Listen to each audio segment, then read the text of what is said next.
Anak, bakit hindi ka muna matulog? Mamaya pa tayo makakarating sa laot. Sinabi ko naman sa'yo na huwag ka na kasing sumama sa amin sa pangingisda eh. Tay, bakit po ba kailangan niyo pang magsama ng maraming kalalakihan? Saka, ang laki po ng bangka natin, oh. Nagtataka lang po ako eh. Pwede naman pong tayo lang ang mangisda eh. Hindi naman po natin kailangan na magsama ng marami. Para naman pong sasabak tayo sa gera nito eh. Aba, hindi pwede yun anak. Hindi ko kakayanin manghuli ng mga isda kung dalawa lamang tayo, Koko. Kailangan natin ng 6 na tao sa pangingisda. Pero tay, bakit kailangan pa po natin gumamit ng dinamita?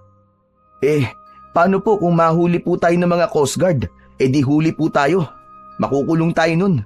Isa pa, hindi ko po maintindihan kung para saan po ang mga binibili niyong maraming uling. Samantalang nagpapatakbo sa balangay natin ay layag at sagwan lang. Hindi ko po kasi naiintindihan eh. Ano ka ba naman, Koko? Huwag mo nang pinakikialaman ng diskarte ko. Kaya nga tayo lumalayo sa isla para hindi nila marinig ang ingay ng mga dinamita. Anong gusto mo? Pabayaan ko na lang na mamatay kayo sa gutom, ganun ba? Sa ito lang ang alam kong kaya kong ibuhay sa inyong mag-ina eh. Bakit po kasi ayaw niyo pa akong payagang magtrabaho sa Maynila eh? Sus! Pinaligoy-ligoy mo pa ang usapan. Doon din naman pala papatak ang pag-uusap natin. Akala ko ba nagkakaintindihan na tayo, Koko? Hindi ba't sinabi kong ipagpapatuloy mo ang pag-aaral mo? Nang hindi ka matulad sa akin, na pangingisda lang ang ibinubuhay sa pamilya. Tay, ayoko lang naman po kasi na tayo po ang maging dahilan ng pagkasira ng karagatan. Hindi po kasi maganda ang pakiramdam ko sa dagat. Para po bang mayroong panganib na naghihintay sa atin? Tumigil ka na nga. Mamalasin tayo niyan eh. Napaka-negative mo. Sige na, sige na. Ang mabuti pa ay matulog ka na. Gigisingin na lang kita mamaya kapag nasa laot na tayo. Saka pwede ba? Tanggalin mo na yung nervyos mo sa dibdib ba? Pati ako nahahawa sa iyo eh. Kailangan ko pang ihanda ang balangay. Ang balangay ay isang sinaunang bangka ng Pilipinas.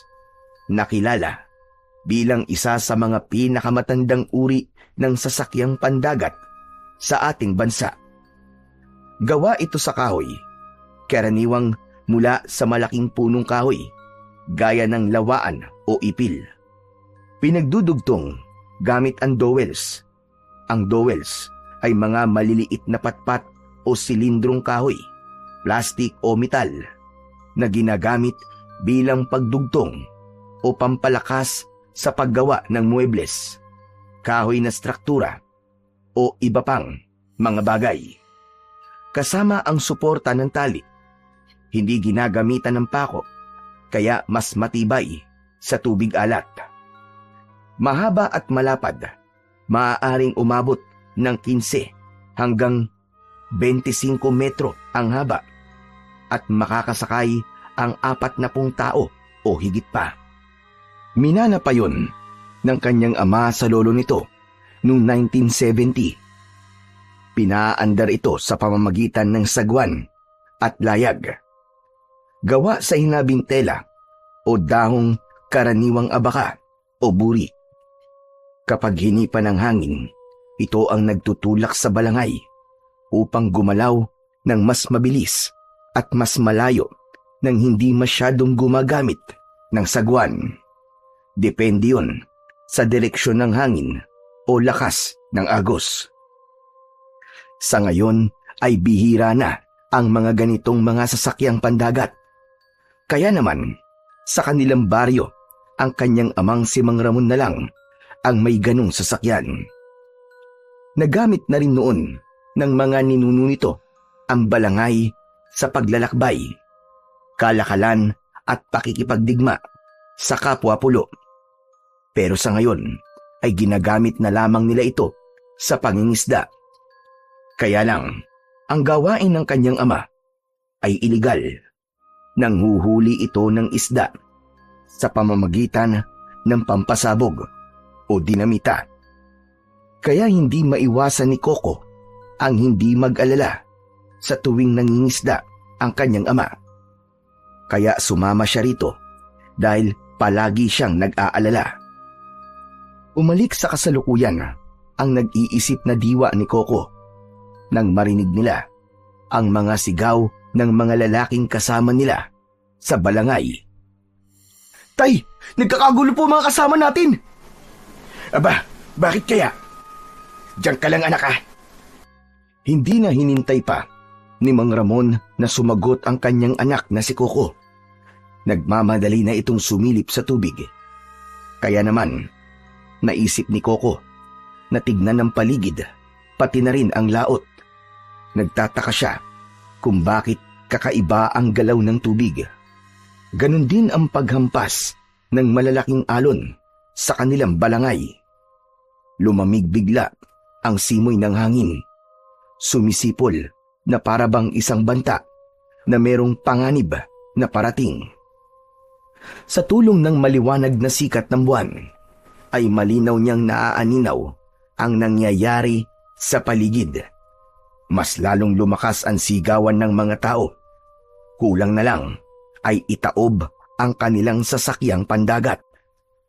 Dahil sa hindi maintindiang sungit ng panahon, pinagmasdan ni Coco ang kanyang ama. Abala ito sa paghila ng malalaking lubid na ibinababa nila sa tubig. Yun ang pinakaangkla ng balangay upang mapigilan ang paggalaw ng sasakyan. Itiniklop ang mga layag at nag-aalalang napatanaw sa laot. Maya-maya pa ay bigla silang nakarinig ng kakaibang huni sa tubig. Tila natigilan ang 11 mga kalalakihan sa ibabaw ng balangay.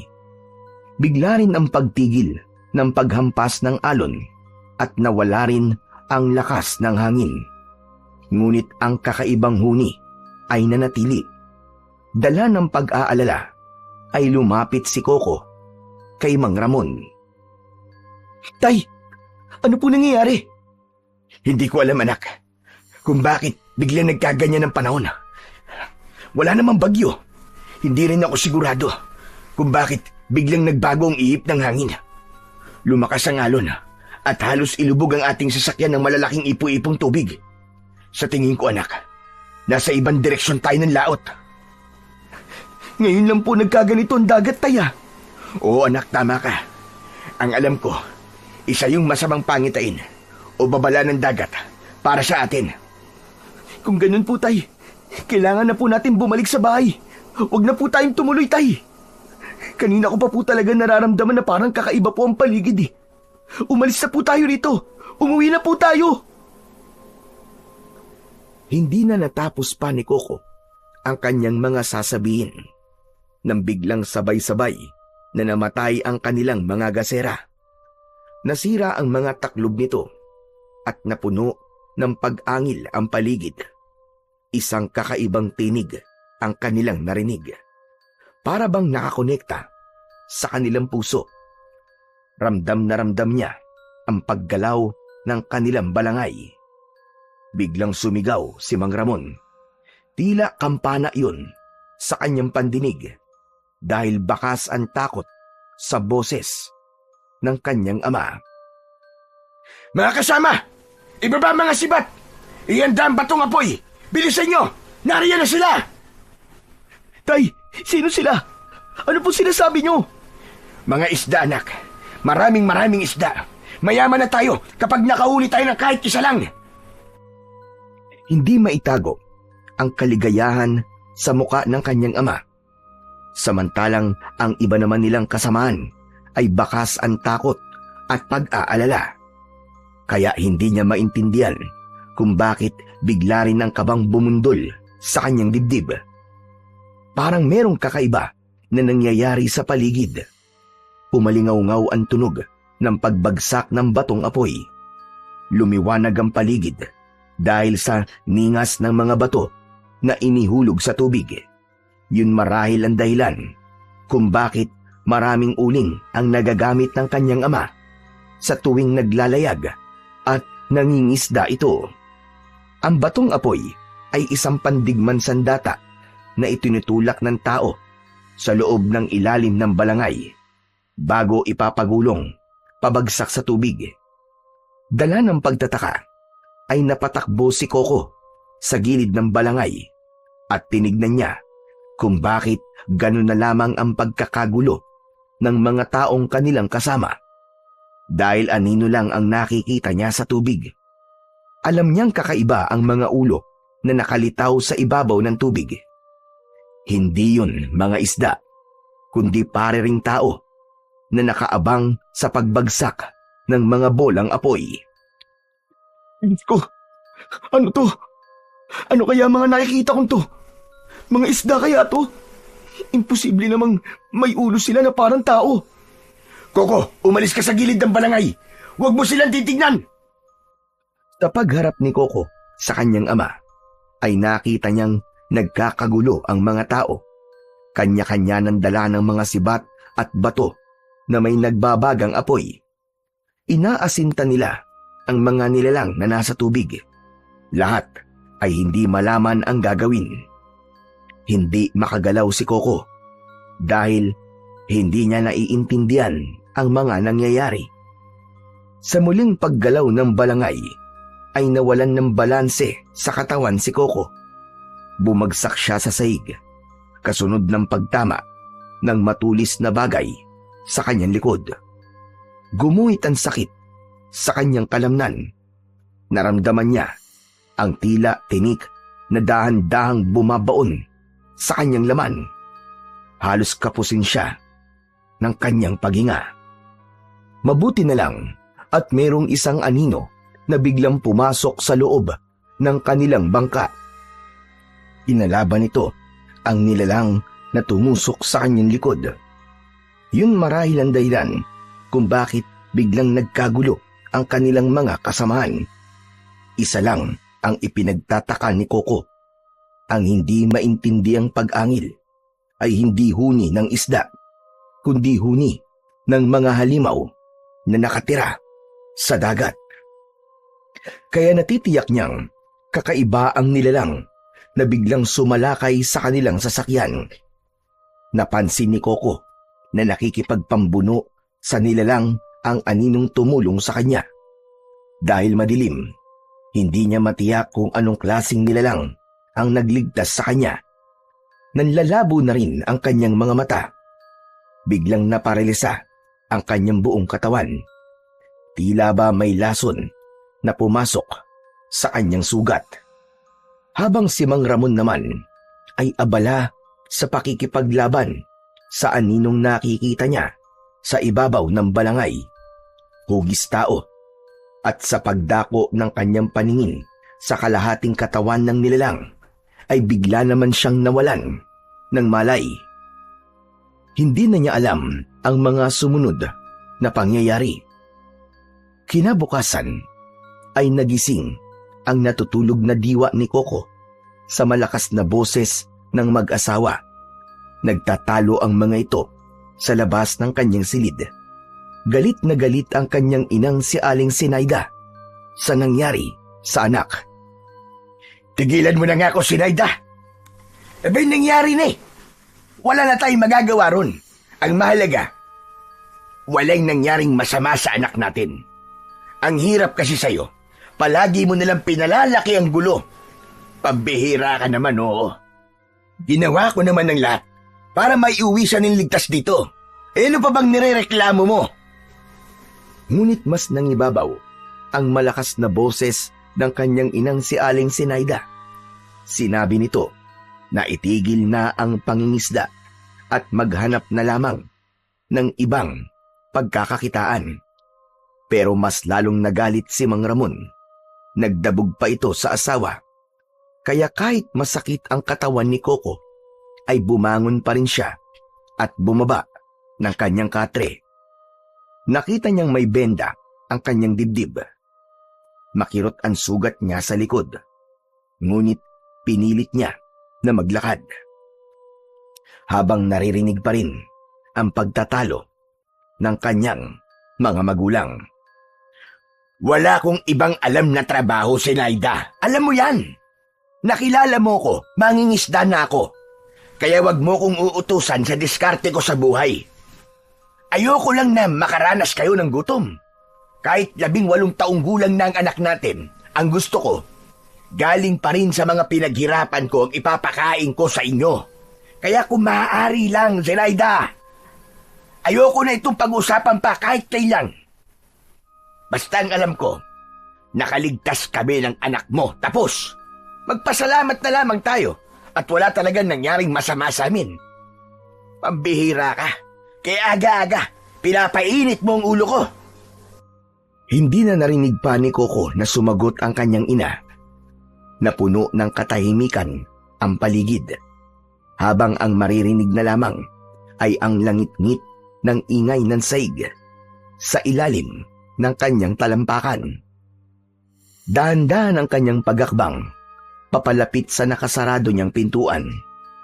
Hinawakan niya ang seradura at dahan-dahang hinila ang pinto. Bumukas ang pintuan at tumambad sa kanyang paningin ang nakaupong si Mang Ramon sa harap ng lamesa, habang si Aling Zenaida naman ay nakatayong nakaharap sa lababo. Alam ni Coco na kakaiba ang naging karanasan nila ng gabing yun, kaya naiintindihan niya kung bakit gano'n na lamang ang galit ng kanyang ina sa kanyang ama. Masyado siguro itong nag-aalala dahil nasugatan siya sa kanyang likod. Tay, ano pong nangyari? Magkasabay ang mag-asawa sa paglingon sa kanyang gawi. Napatayo si Mang Ramon at halata ang pag-aalala sa mukha nito. Agad itong lumapit sa kanya at hinawakan siya sa braso. Anak, kumusta na ang pakiramdam mo? Maayos naman na po ang pakiramdam ko. Bakit po ba kayo nagtatalo ni nanay, tay? Wala naman po nangyaring masama sa akin eh. Ano po bang nangyari kagabi? Wala. Wala namang masamang nangyari, anak. Bigla ka lamang nawalan ng malay kagabi nang rumagasa ang maraming malaking isda. At tinamaan kanila ng buntot sa likod. Mabuti na lang at hindi naman malalim ang sugat mo. Tay, alam ko na po. Kakaiba ang mga nilalang na nakita ko kagabi. Tay, hindi po sila mga isda. Sigurado po ako ron. Ano bang nilalang ang pinagsasasabi mo, anak? Mga isda lang yun. Saka, hindi ko inaasahan na bigla kang tatamaan ng matulis na buntot ng isda sa likod mo. Nang mawalan ka ng malay, agad din naman silang nawala at naitaboy namin. Kaya huwag kang mag-isip ng ibang nilalang ang nakita mo. Madilim ang paligid, anak. Kaya akala mo, mga kakaiba sila. Pero tay, sigurado po ako sa nakita ko. Kung hindi nga po ako iniligtas ng nilalang na biglang lumitaw sa likuran ko, baka napahamak na po ako. At nakita ko rin po kayo na nakikipaglaban sa nilalang na sinasabi ko. Saka bakit kailangan niyo pong gumamit ng apoy na bato kung mga isda lamang po ang sumalakay sa atin kagabi? Sige nga po, tay. Anak, masyadong madilim ang paligid natin kagabi. Nagkakamali ka lang sa nakita mo. Baka epekto lang yun ng laso ng palikpik ng isda. Ang mahalaga naman, walang nangyari sa'yo. Talagang nawalan ka lang ng malay kagabi. Yun ang totoo. Hindi na ipinagpilitan pa ni Coco sa kanyang ama kung ano ang talagang mga nakita niya. Pero sa isip niya, alam niya na merong kakaiba sa laot. Kaya hindi na lamang niya kinulit si Mang Ramon habang ang kanyang ina ay ipinagpatuloy ang paghuhugas ng plato sa lababo. Hindi siya nito tinitignan at isa yun sa dahilan kung bakit naiisip niyang merong hindi sinasabi sa kanya ang kanyang ama. Yun ang kanyang palatandaan kapag may itinatago ang mga ito sa kanya. Lalo na si Aling Zenaida na hindi kayang magsinungaling sa kanya. Tay, gano'n na po ba kayo katagal na nangingisda? Aba, bakit naman pati yan naitanong mo pa, Coco? Gusto ko lang po talagang malaman kung bakit ang paraan ng panghuhuli niyo ng isda ay ganun. Nag-aalala lamang po ako na baka nagagalit na po sa atin ang karagatan, kaya umaahon na sila sa dagat. Sus! Ayan ka na naman sa mga paganyan-ganyan mo eh. Hindi ba't sinabi ko naman sa'yo na huwag kang mag-iisip na mga ganyan, anak? Kaya kung ano-ano na lamang ang nangyayari sa atin eh. Pasensya na po kayo, Tay. Hindi lang po talaga mawala sa isip ko ang mga nangyari sa atin kagabi. Kahit ano pa pong sabihin nyo, hindi ko po talaga magawang paniwalaan kung totoo ba yung sinasabi nyo. Kalimutan mo na ngayon. Ang mahalaga nakaligtas ka. Sige na, sige na. Magpahinga ka na muna. Saka na labang tayo mag-usap. Kailangan ko pang pumunta kay Kapitan para magbigay ng konting pampalubag loob para malakas ang kapit sa barangay. At isa pa, huwag ka na munang pupunta ng dagat ha, para mamingwit ng isda. Sumulyap si Mang Ramon sa gawi ng kanyang asawa nang mahalata nito na masama pa rin ang loob ni Aling Zenaida ay hindi na nito nilapitan ang kanyang ina. Zenaida, bahala ka na rito ha. Baka gabi na akong makauwi. Sasama pa ako kay Kapitan para magronda sa kagubatan. Ikaw naman, Coco, huwag ka na munang umalis, lalo na kapag gabi. Delikado ngayon, lalo pat balitang-balita sa buong barangay ang tungkol sa pagkawala ng mga mangingisda. Baka mamaya niyan bumunta ka pa ng laot ng mag-isa. Kakaiba mga isda ngayon, masyadong agresibo. Hinintay ni Coco na makaalis ang kanyang ama na si Mang Ramon bago niya kinausap ang kanyang ina. Nay, aalis po ako mamayang gabi. Huwag na lamang po ninyong sabihin kay tatay ha. Bala ko po sanang manghuli ng isda ngayon. Gusto ko rin pong malaman kung anong klase bang isda ang sumalakay sa amin kagabi. Hindi ko lang po talaga kayang umalis nang hindi nakakapagpaalam sa inyo, Nay.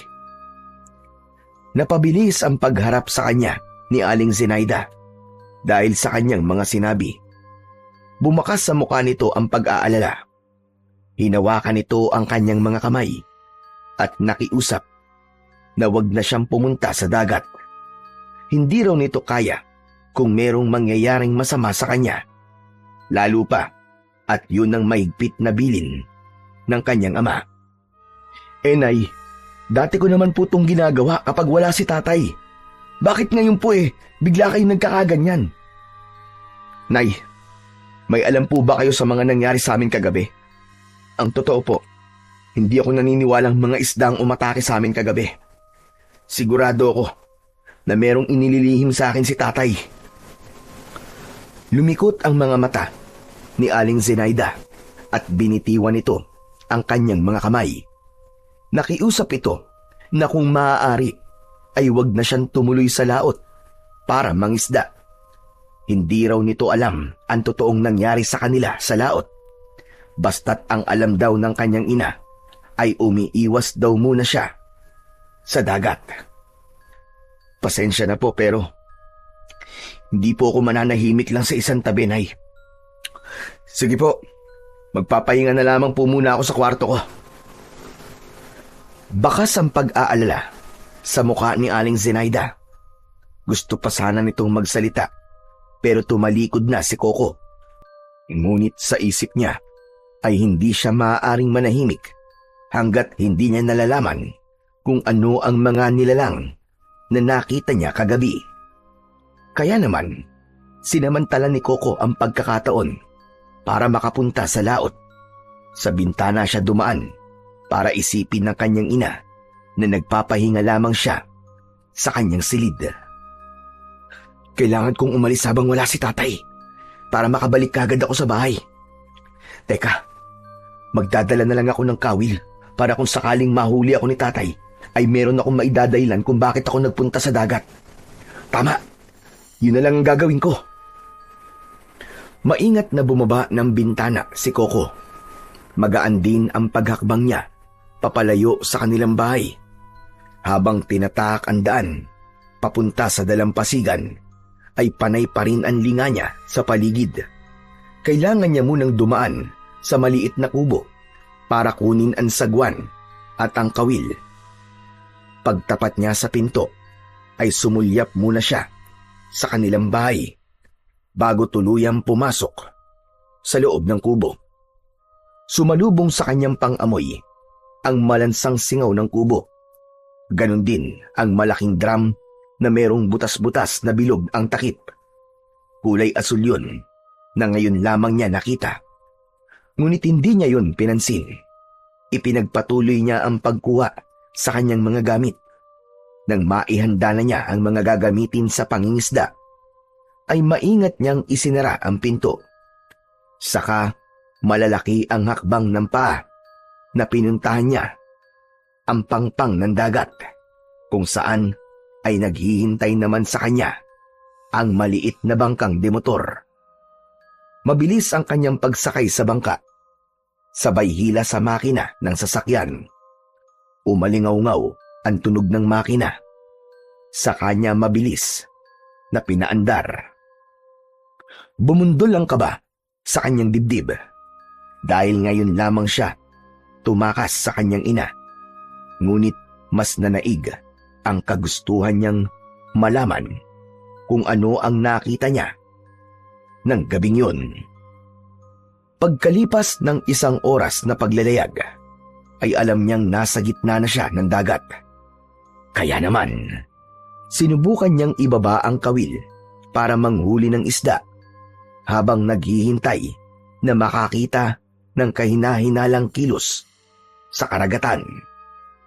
Nilagyan niya ng pain ang kanyang kawil, saka inihanda ang pamimingwit ng isda. Pagkalipas ng ilang minuto, biglang naramdaman ni Coco ang paggalaw ng kanyang kawil.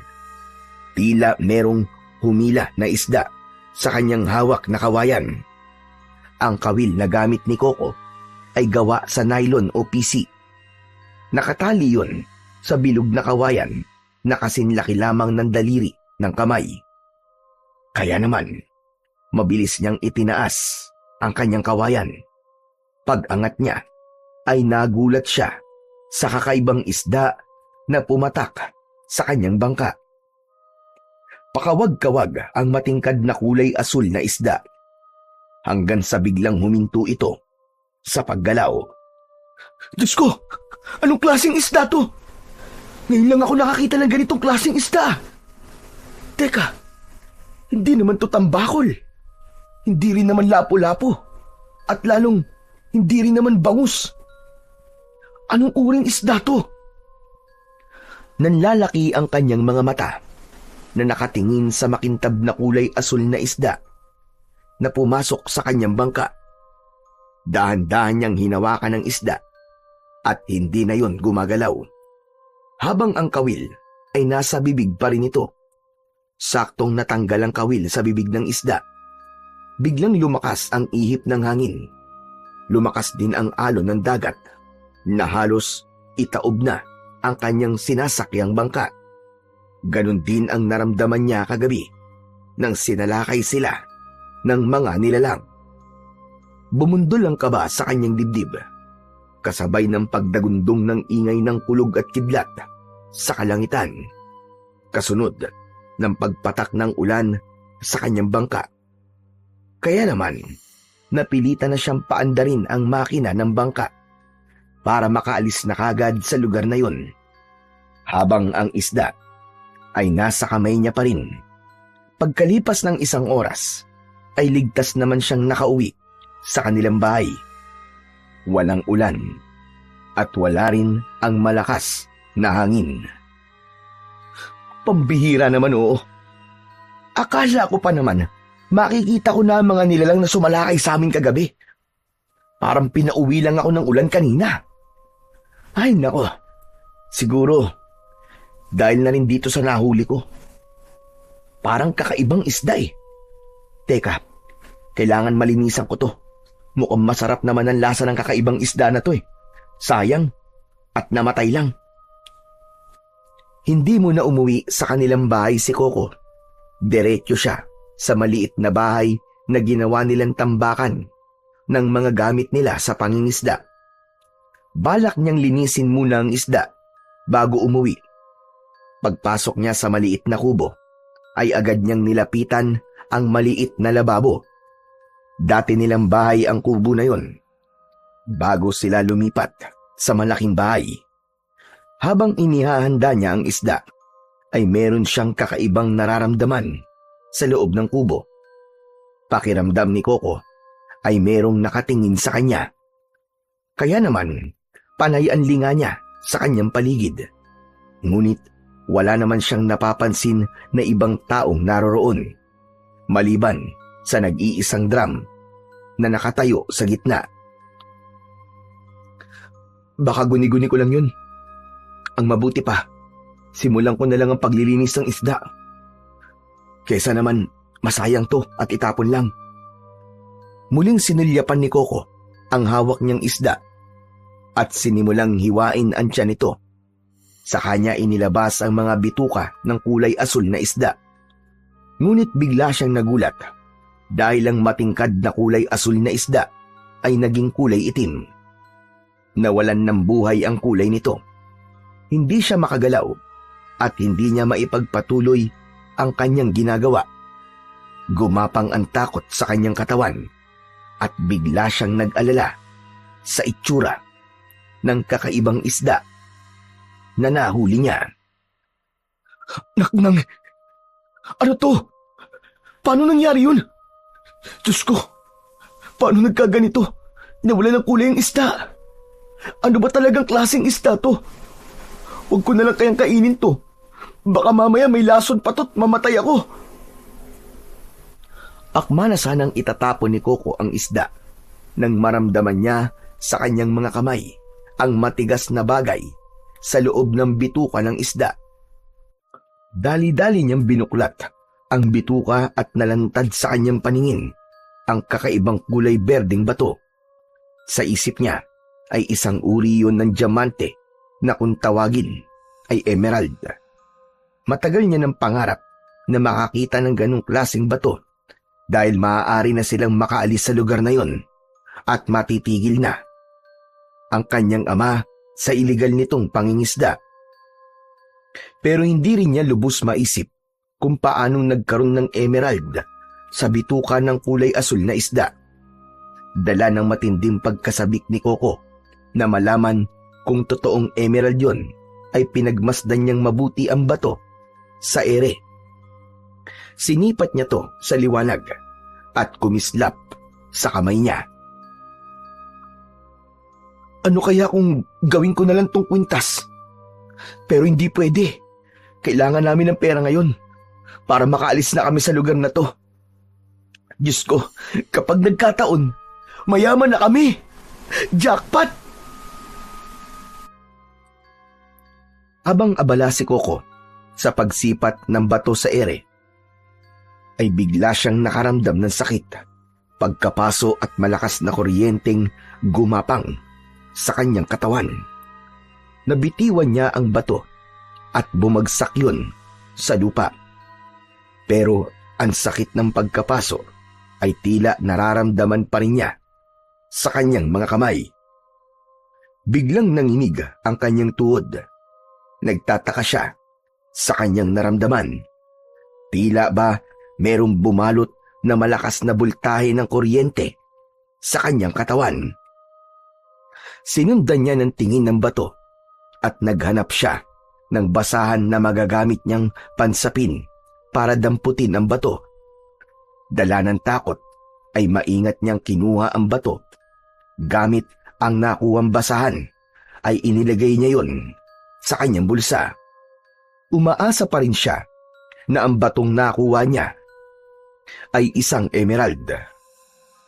Ang emerald ay isang uri ng mamahaling bato na kulay berde. Kadalasang ginagamit ito sa paggawa ng alas gaya ng singsing, kwintas o hikaw. Ang mga mataas ang kalidad na emerald ay may malalim at matingkad na berde na kulay at kadalasang galing sa Colombia, Zambia at Brazil. At kapag nagkataon ay siya ang kauna-unahang magkakaroon ng emerald sa kanilang baryo at nakuha pa niya sa bituka ng kulay asul na isda. Napaatras si Coco at nabanggaan niya ang kulay asul na drum. Bumagsak ang bagay na yon sa lupa. Akala niya tubig ang laman nun, ngunit nang marinig niya ang boses ng isang lalaki ay natigilan siya at saglit na nakalimutan ang tungkol sa bato na nakuha niya. Sino yan? Lumabas ka! Lumabas ka sa drum na yan! Hindi nagsalita ang lalaki sa loob ng drum. Para bang pinapakiramdaman ito kung ano ang gagawin niya rito. Itinutok ni Coco ang kutsilyo sa lalaking nasa loob pa rin ng drum, habang ang takip nito ay natanggal na. Lumabas ka dyan! Kung ayaw mong butasin ko ng kutsilyo ang tagiliran mo! Dahan-dahang lumabas ang lalaki, pagapang mula sa natumba na drum. Tumayo ito at bakas ang pag-aalala sa muka. Nakita ni Coco na mas matangkad ito sa kanya ng 2 pulgada. Meron itong matikas na pangangatawan. Kakaiba ang mga mata ng lalaki. Maamo ang muka at punong-puno ng pag-aalala na nakatingin sa kanyang kutsilyo. Sino ka? Bakit ka nagtatago sa drum na yan? Pasensya ka na. Ngayon lang ako nagising nang binangga mo ang drum na to. Huwag ka mag-alala. Hindi naman ako masamang tao eh. Kaya alisin mo na ang pagkakatutok ng kutsilyo sa akin. Wala akong gagawing masama sa'yo. Ang tanong ko muna sagutin mo. Ano bang ginagawa mo dyan? Sino ka, ha? Ang pangalan ko ay Dingdong. Pasensya ka na kung nagulat kita. Hindi ko rin alam kung paano ako nakarating dito. Basta ang natatandaan ko, nasa balangay ako kagabi. Ha? Kung ganun isa ka sa mga tauhan ni tatay, diyan ka lang nakatulog? Pambihira. Mabuti na lang sinabi mo kagad.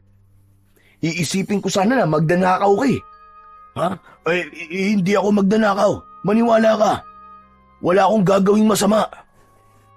Pero teka, bakit wala ka man lang suot na pang-itaas na damit? Kagabi pa ako walang damit. Kagabi pa, nang sumalakay ang mga nilalang sa balangay. Mabuti naman pala at may makakausap ako tungkol sa nangyari sa ating kagabi. Halika, samahan mo ako. Kailangan natin bumalik sa dagat. Naku, bakit naman tayo babalik ng dagat? Masyadong mapanganib. May gusto lang akong malaman. Manguhuli ulit ako ng isda. O sige, sasamahan kita. Pero baka meron kang damit dyan. Nakakasya sa akin. Meron naman. Kaya lang luma na at nakatambak sa kubon to. Saglit lang, ikukuha kita. Mabilis na nilapitan ni Coco ang lumang baul sa gilid ng kubo.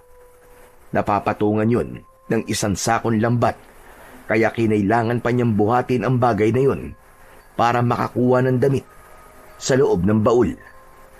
Pagkatapos niyang makahanap ng maisusuot na damit ni Dingdong, ay narinig niyang nagsalita ito. Ano nga palang pangalan mo? Ako si Coco. Anak ako ni Mang Ramon. Ganun ba? Alam mo, bakit ngayon lang kita nakita sa baryo natin? Palagi mo naman ako nakakasama. Hindi mo lang ako napapansin dahil abala ka sa ibang mga gawain. Saka hindi mo ba ako natatandaan? Ako ang nagligtas sa'yo kagabi. Nawalan ka ng malay, hindi ba? Oo, nawalan nga ako ng malay. Pero hindi ko naman natatandaan na iniligtas mo ako kagabi. Paano mo matatandaan? Nawalan ka nga ng malay. Oo nga pala, no. O sige na, isuot mo na tong mga damit na to. Baka may makakita pa sa'yo at pagtawanan ka pa. Tamang-tama ang pagkikita natin na to. At meron na akong makakasamang pumunta sa laot. Manguhuli ako ng mga isda. Tuluyang nakalimutan ni Coco ang tungkol sa mga nilalang na nangyari kagabi. Mas inintindi niya ang kulay asul na isda na natuklasan niyang may emerald sa bituka. Kapag nakahuli siya ng maraming isda na ganun ng kulay, natitiyak niyang sisikat siya at yayaman ang buo niyang pamilya. Kaya pagkatapos na makapagbihis ni Dingdong, ay kagad niya itong hinila papunta sa tabing dagat kung saan ay iniwan niya kanina ang kanyang bangka. Payapa na ang dagat at hindi na rin malalaki ang alon. Kaya nang makalapit silang dalawa sa kinaroroonan ng bangka, ay mabilis din na hinila ni Coco ang tali ng makina ng bangka. Sabay paandar, papunta sa laot. Gusto na ni Coco na paliparin ang bangka pabalik sa gitna ng dagat, kung saan ay doon niya unang nahuli ang kulay asul na isda. Naniniwala siyang ang mga isda ay umiikot lamang sa lugar kung saan marami silang nahuhuling pagkain. Habang umaandar ang bangka, ay saka lang din nagkaroon ng pagkakataon na makapag-usap ang dalawa. Ano ba kasing gagawin natin sa laot, Coco? Delikado ang dagat ngayon. Matagal ng delikado ang dagat, Dingdong. Kagaya na lamang na nangyari sa ating kagabi. Hindi ako naniniwalang mga isda ang umatake sa ating kagabi. Pero sa ngayon, iba ang hanap ko. Meron akong gustong makita. Hindi na nagsalita pa si Dingdong. Inabala nito ang paningin sa pagtanaw sa tubig na kinaroroonan nila. Habang si Coco naman ay sabik ng makarating sa lugar na pinanggalingan niya kanina. Pagkalipas ng 1 oras, ay itinigil ni Coco ang bangkan di motor sa gitna ng laot habang gumagalaw ang kanilang bangka dahil sa alon na humahampas sa kanilang sasakyan. Nandito na tayo, Dingdong. Kailangan nating humuli ng kulay asul na isda. Pagkatapos nito, sasamahan kita sa bahay niyo para naman makilala ko mga magulang mo. Bihira ako magkaroon ng kaibigan eh. Magaan ang loob ko sa'yo, kaya alam kong mabuti kang tao. Pero wala namang kulay asul na isda sa dagat na to ah. Wala nang pero-pero, Dingdong. Merong kulay asul na isda sa dagat na to. Sa kasimula ngayon, magkaibigan na tayo ha. Ang mauhuli nating kulay asul na isda ay paghahatian natin. O ano, ayos ba yun sa'yo? Teka, ano bang sinasabi mong kulay asul na isda? Basta malalaman mo kapag nakahuli tayo. Mas marami, mas maganda. Tumayo si Dingdong at lumapit kay Coco. Kinuha nito ang natitirang kawil at ginaya ang ginawa ni Coco. Saka tahimik na naupo sa kanyang tabi. Habang ang paningin ay nakatingin sa tubig. Ngunit lumipas na ang 5 minuto ay walang isda na sumibad sa kanilang mga kawil. Ang sibad ay tawag sa pagkakahuli sa isda. Kapag ang kawil ay nasa bibig ng isda, ang tawag na roon ay sibad o huli. Kaya naman, inabala muna nila ang kanilang mga sarili sa pagkikwentuhan tungkol sa kanilang pamilya. Si Dingdong ang nakakaawa ang kwento ng buhay dahil nawalan ito ng mga magulang at mag-isa na lamang binubuhay ang sarili. Hindi na nito ikinuwento ang tungkol sa nangyari sa mga magulang dahil bigla na lang lumakas ang ihip ng hangin. Ang mga alon ay bigla na namang lumaki. Ganon din ang kanilang paligid na biglang dumilim.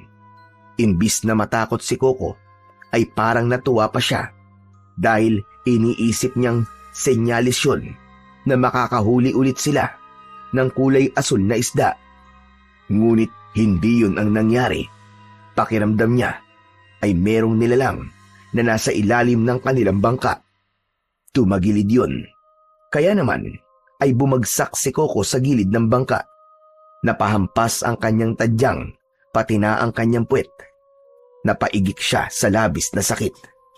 Nabitiwan niya ang kawil at nahaplos niya ang bahagi ng kanyang katawan na nasaktan. Naramdaman niya ang pagguhit ng matinding kirot sa bahagi ng kanyang katawan. Agad na lumapit sa kanya si Dingdong para alalayan siyang tumayo. Ayos ka lang ba, Coco? Nahulog na sa tubig ang kawil. Ang mabuti pa kaya ay umalis na tayo rito. Baka abutan pa tayo dito ng pagtaas ng mga alon eh. Delikado tayo rito. Pero hindi naman sana tayo magkakaganito kung walang bumangga sa bangka natin. Naniniwala talaga ako na mga halimaw sa dagat ang mga sumalakay sa atin kagabi. Bakit ba gusto mong pang malaman kung anong klaseng nilalang ang sumalakay sa atin kagabi? Hindi ka ba nag-aalala para sa buhay mo? Tara na! Sa ibang araw na lamang tayo mangisda. Bigla kasi ako kinabahan sa lugar na to. Para bang may mga nakatingin sa atin. Isa pa, kailangan mo munang ipatingin sa albularyo ang nangyari sa tadyang mo. Saka lang naramdaman ni Coco ang matinding sakit na walang kapantay. Kaya naman, si Dingdong na ang humila sa tali ng makina para muli itong buhayin.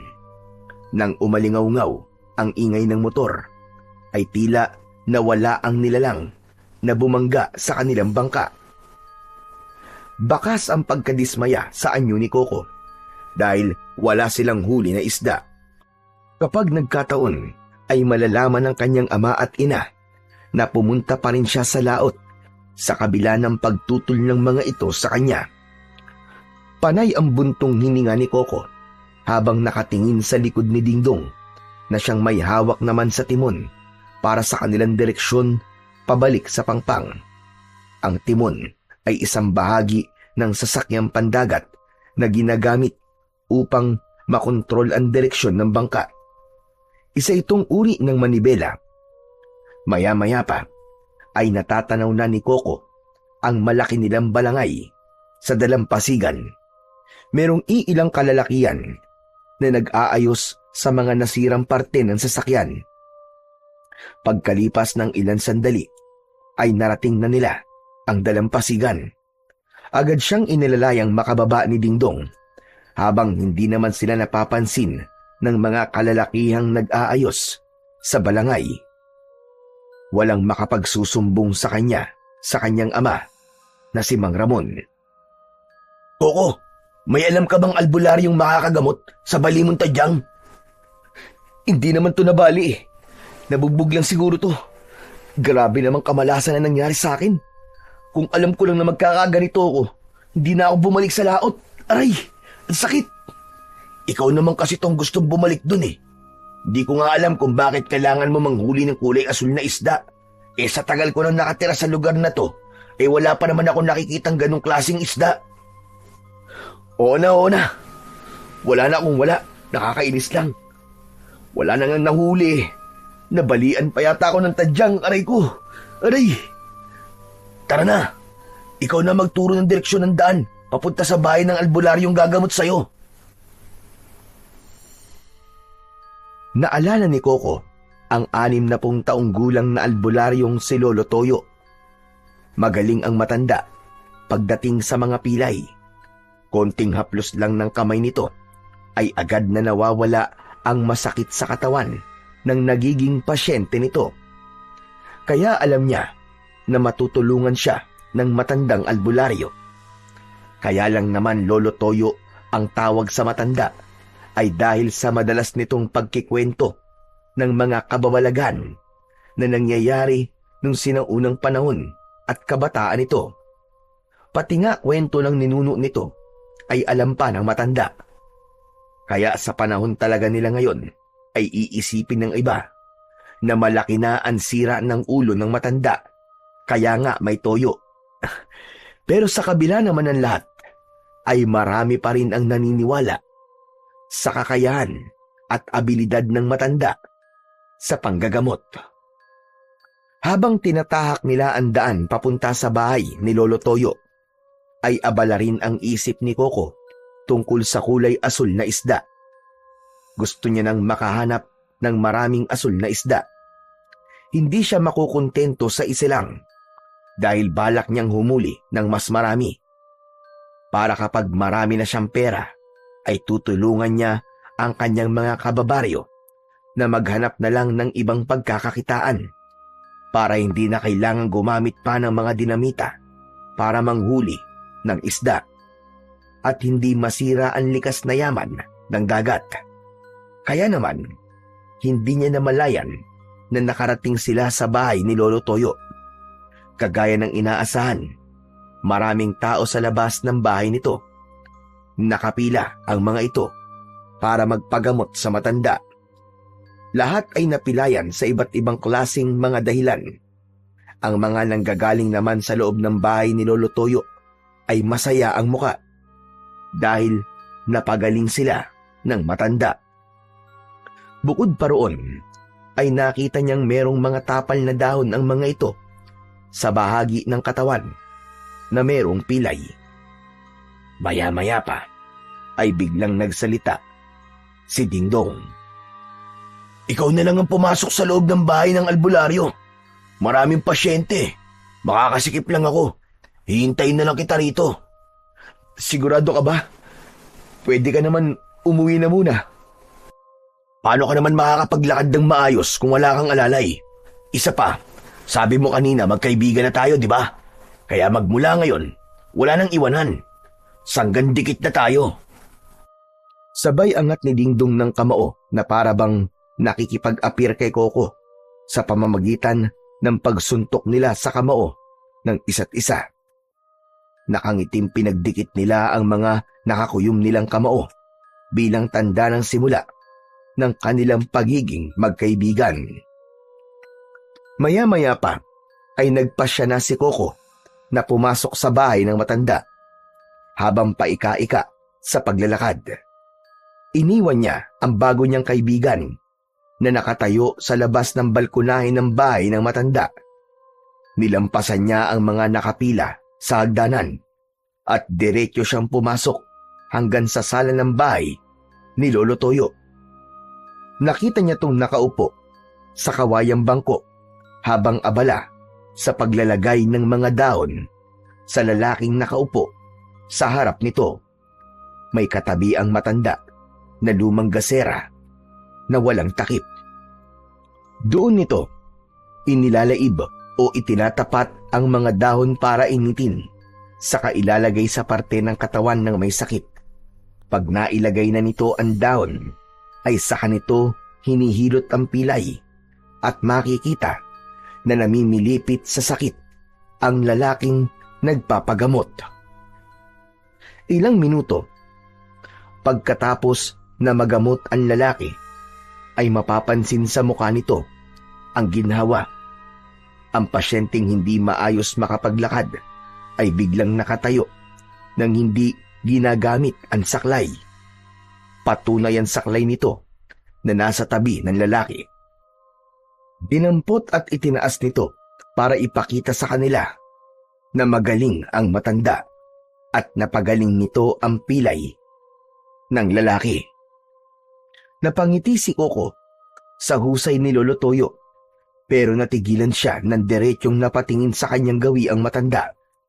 Dahil doon, kay Coco nabaling ang atensyon ng mga naroroon. Hoy! Hoy, ikaw! Halika rito! Lumapit ka! Ako po. Pero, marami pa pong nakatayo sa labas ng bahay niyo eh. Nakapila po sila para magpagamot po sa inyo. Pero ikaw ang nasa unahan. Halika rito! Sumigit ka sa pila! Opo. Pasensya na po pero okay lang naman po kaya kung mamaya na ako. Gusto ko lang po mapanood muna kung paano po kayo manggamot. Huwag ka nang mahiya, iho. Alam ko na hindi mo na kaya ang sakit sa tadyang mo. Halika rito. Maiintindihan naman nila na higit mong kailangan na magamot kagad.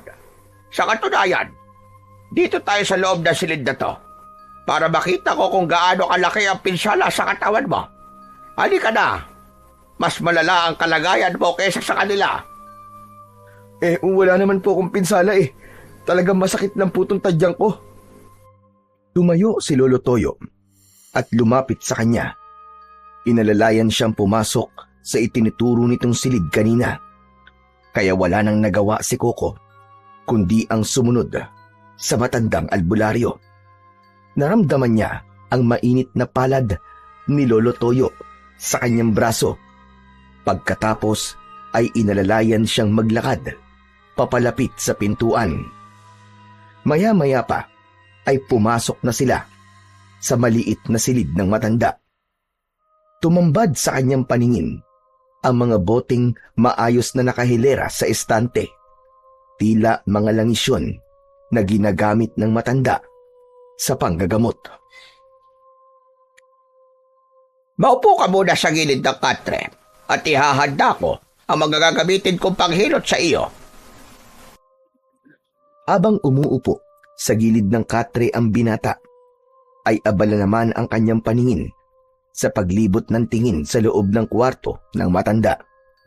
Amoy insenso at kamangyan ang loob ng kwarto, habang ang maliit na bote na kinuha ng matanda ay merong kakaibang kulay. Kita ang kulay asul na likido sa loob ng bote. Bigla niyang naalala ang tungkol sa kulay asul na isda.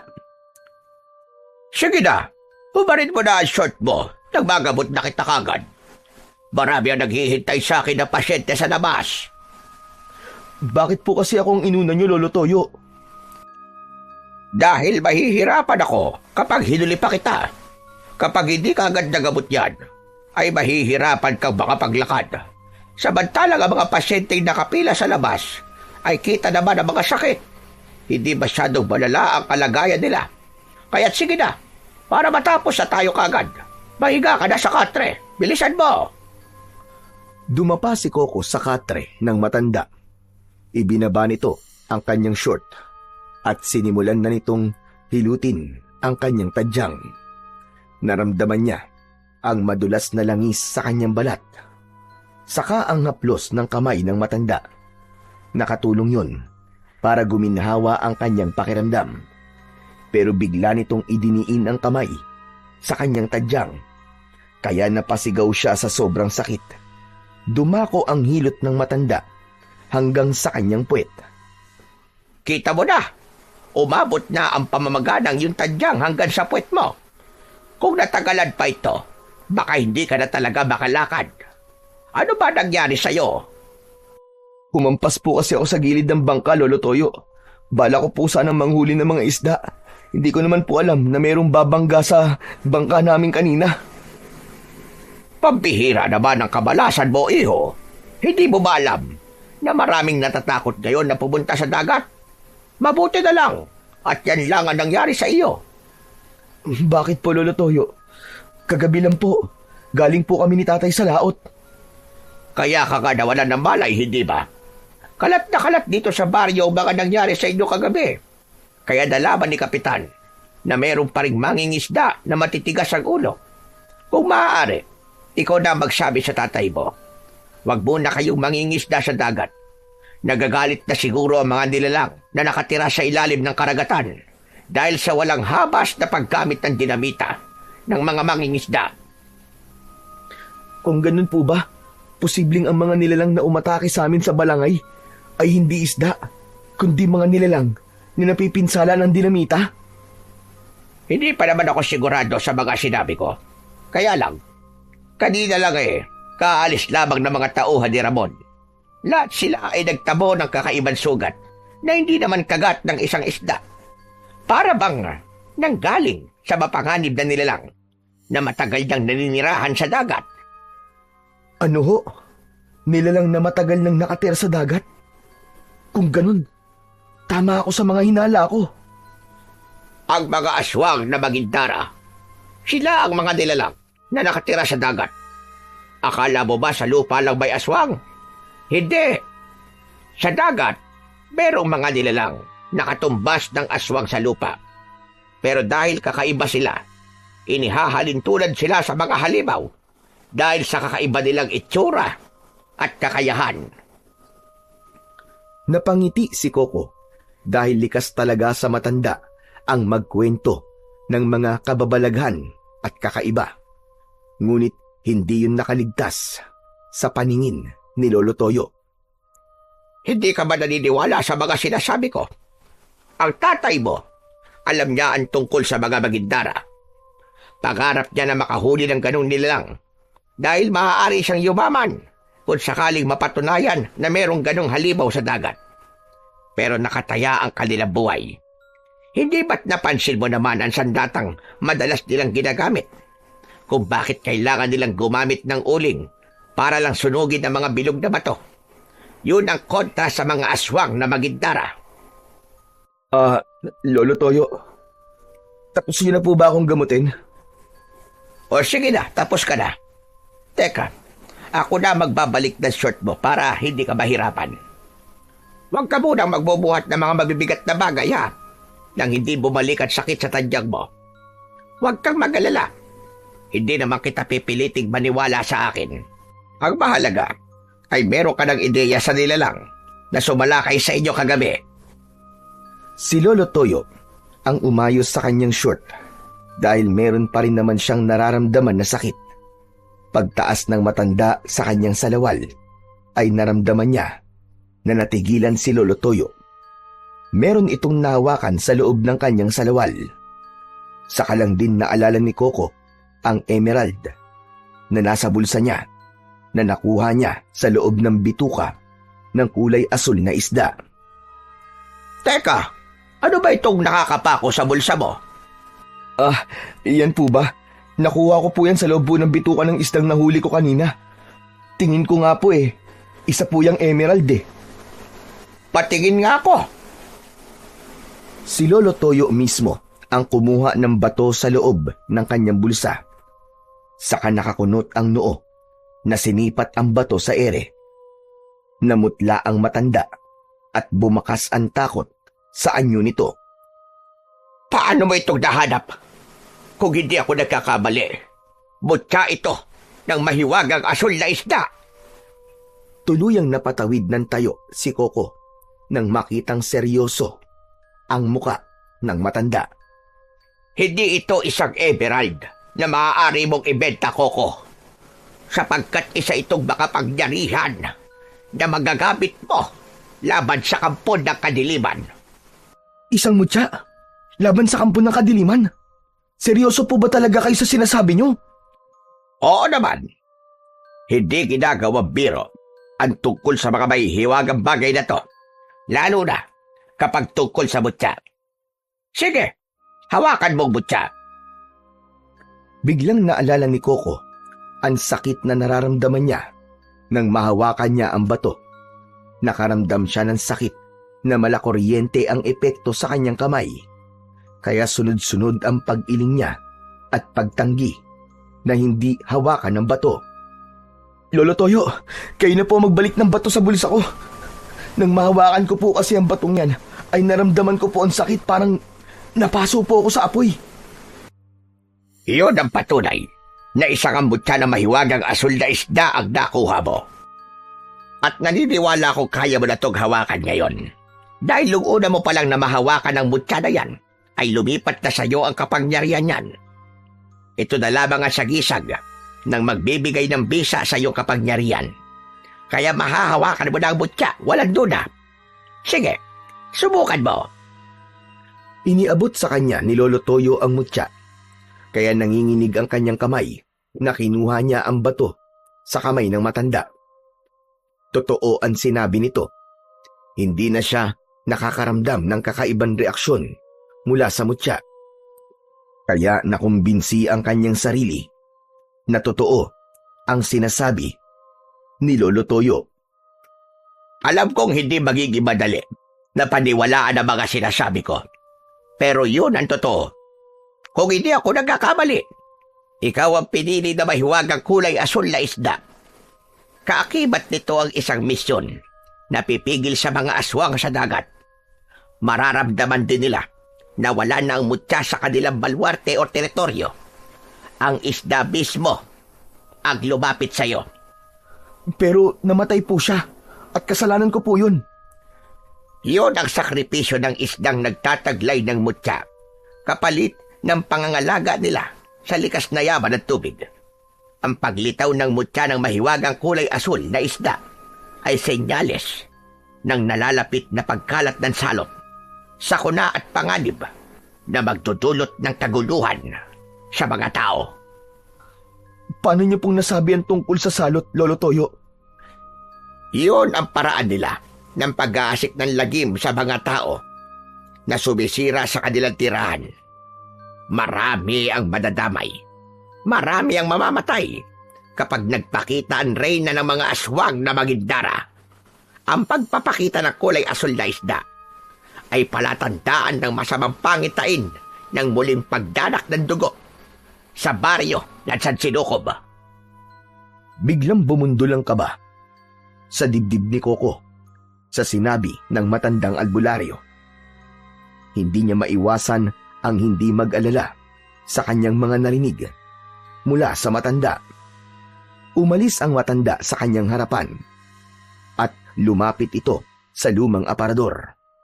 Binuksan nito ang pinto ng aparador at kinuha ni Lolo Toyo ang kakaibang lumang papel na may nakataling itim na lubid. Nagtatakang napatingin si Coco sa hawak ng matanda at iniabot yon sa kanya. Dahan-dahan siyang naupo sa gilid ng katre habang hawak ang papel.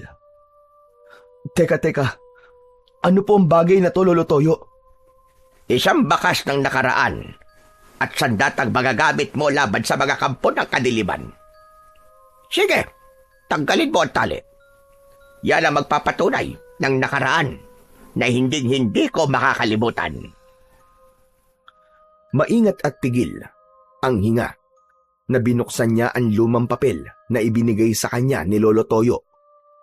Tumambad sa kanyang paningin ang isang punyal na merong isdang nakaukit sa puluhan. Lumang-luma na yon at halatang matagal nang nakatago. Pagka-ari ng lolo ko, isang punyal na meron taglay na kapangyarihan na mabibigyan ng bisa ng mutya. Ang ibig ko sabihin, magkakaroon lamang ito ng epekto kapag ang gagamit nito ay ang taong may taglay na kapangyarihan ng mutya ng mahiwagang kulay asul na isda. Kasama ng kutsilyo ang papel na merong nakatalang salita tungkol sa mutya. Hinawakan ni Coco ang punyal at hindi siya makapaniwalang mabigat yun na kasintimbang ng kalibre 45 na baril. Hindi niya inaasahan na biglang nagliwanag ang puluhan at tila nakita niya ang itsura ng kulay asul na isda sa hawakan nito. Ikaw lang at ang aswang ang makakakita sa liwanag ng punyal. Dati ko nang nasaksihan ang bangis ng sandatang yan laban sa mga aswang na magintara.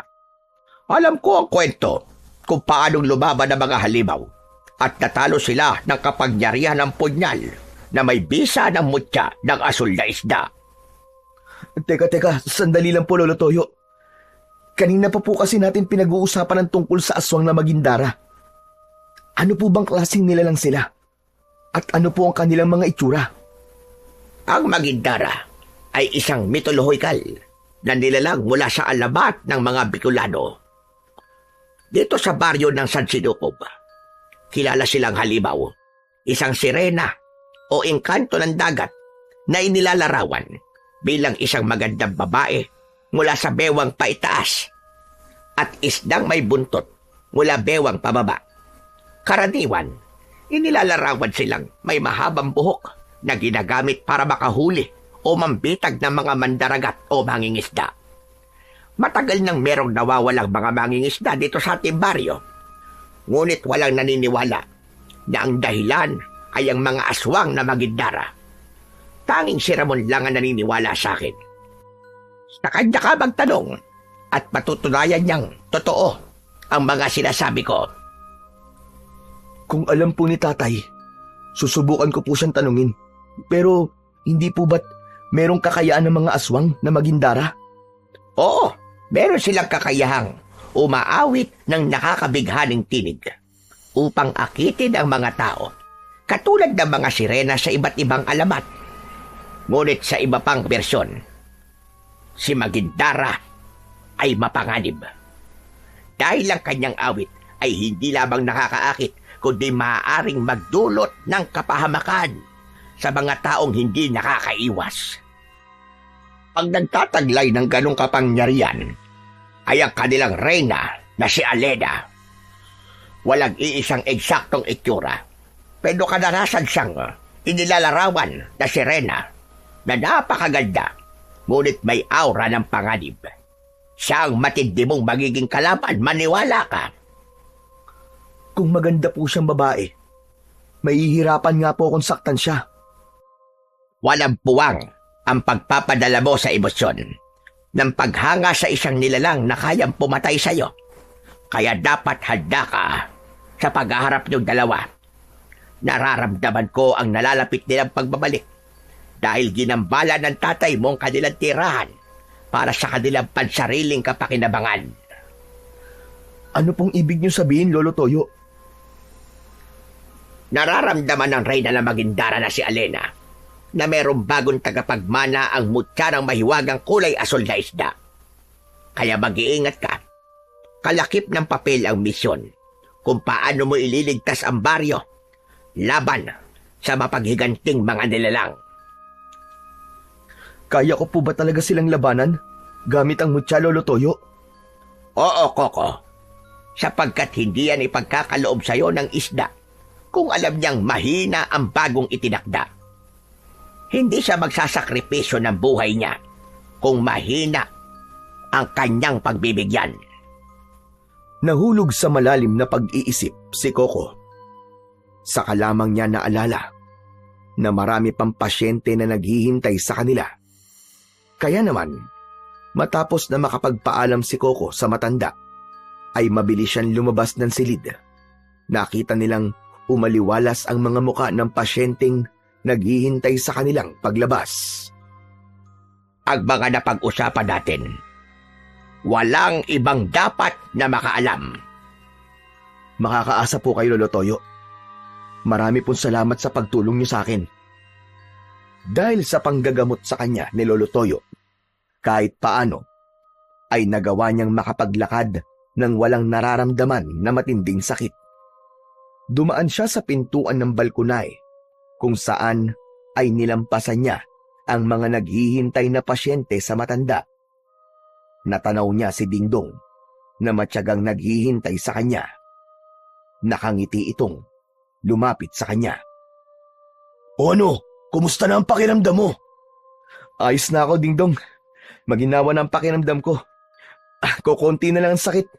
O paano? Tara, kailangan na nating umuwi. Pero ako, kailangan muna kitang iatid sa inyo. Wala rin naman akong maayos sa tirahan. Baka pwede, doon na lang muna ako makikituloy. Pansamantala lang naman, kahit doon sa maliit na kubo nyo. Teka, baka mahuli ka kasi ni tatay kung gusto mo. Sasamahan kita. Magpapaalam tayo ng maayos kay tatay. Pero, baka hindi siya pumayag Huwag na lang kaya. Huwag ka nang mahiya. Tingin ko naman papayag si tatay kasi kilala ka naman niya, di ba? Tila napansin ni Coco na parang bumukas ang pag-aalala sa muka ni Dingdong. Kaya naman, inakbayan niya ito at inaya na niyang maglakad pauwi sa kanilang bahay. Ngunit pagdating nila roon, ay nakita niyang nakatayo si Mang Ramon. Mukhang kanina pa ito naghihintay sa kanya. Madilim ang anyo ni Mang Ramon nang dumako ang tingin nito kay Dingdong. Sumalubong ito sa kanila, sabay hablot nito sa kanyang kamay, papalayo kay Dingdong. Lumayo ka sa kanya, Coco. Bakit magkasama kayo? Tay, ano po bang problema niyo? Layuan mo siya. Huwag ka magtitiwala sa kanya. Ikaw, paano ka nakawala sa drum? Mang Ramon, kusa po akong umalis sa drum. Wala pong kasalanan si Coco. Hindi pinansin ni Mang Ramon ang sinabi ni Dingdong. Sa halip, maigpit niya tong hinawakan sa kamay. Tay, saan niyo po dadalhin si Dingdong? Bitiwan niyo po siya. Wala siyang ginagawang masama sa inyo. Teka. Bitiwan niyo po ang braso ko, Mang Ramon. Nakikiusap po ako sa inyo. Pakawalan niyo po ako. Halimaw ka. Hindi ka nararapat sa pakiusap na yan. Tay, ano po ba nangyayari sa inyo? Kaibigan ko po siya. Bitiwan niyo po ang kaibigan ko. Bitiwan niyo si Dingdong. Huwag kang makialam dito, Coco, Mamaya tayo mag-uusap. Kailangan maikulong ko sa drum. Huwag ka magtitiwala sa halimaw na to. Galit na galit si Mang Ramon nang kalad ka rin papasok sa loob ng kubo si Dingdong. Hindi lumaban ang kanyang kaibigan, kahit may pagkakataon din itong tumakas. Kaya naman, hindi siya makakapayag na ikulong ng kanyang ama si Dingdong. Bigla niyang tinakbo ang pagitan nilang dalawang mag-ama. Kaya bago pa man makarating ang mga ito sa loob ng kubo, ay nabawi na niya ang kaibigan. Nahablot niya ang kamay ni Dingdong mula sa pagkakahawak ng kanyang ama. Saktong nabitiwan nito ang kamay ni Dingdong. Mabilis nang niyakap ni Coco ang katawan ni Mang Ramon para pigilan itong hawakan ulit ang kaibigan. Dingdong, sige na! Tumakbo ka na! Tumakas ka na! Bitiwan mo ako, Coco! Umalis ka sa harap ko! Huwag mo akong pigilan! Hindi mo alam ang ginagawa mo! Coco, hindi ako aalis. Umalis ka na! Bilisan mo!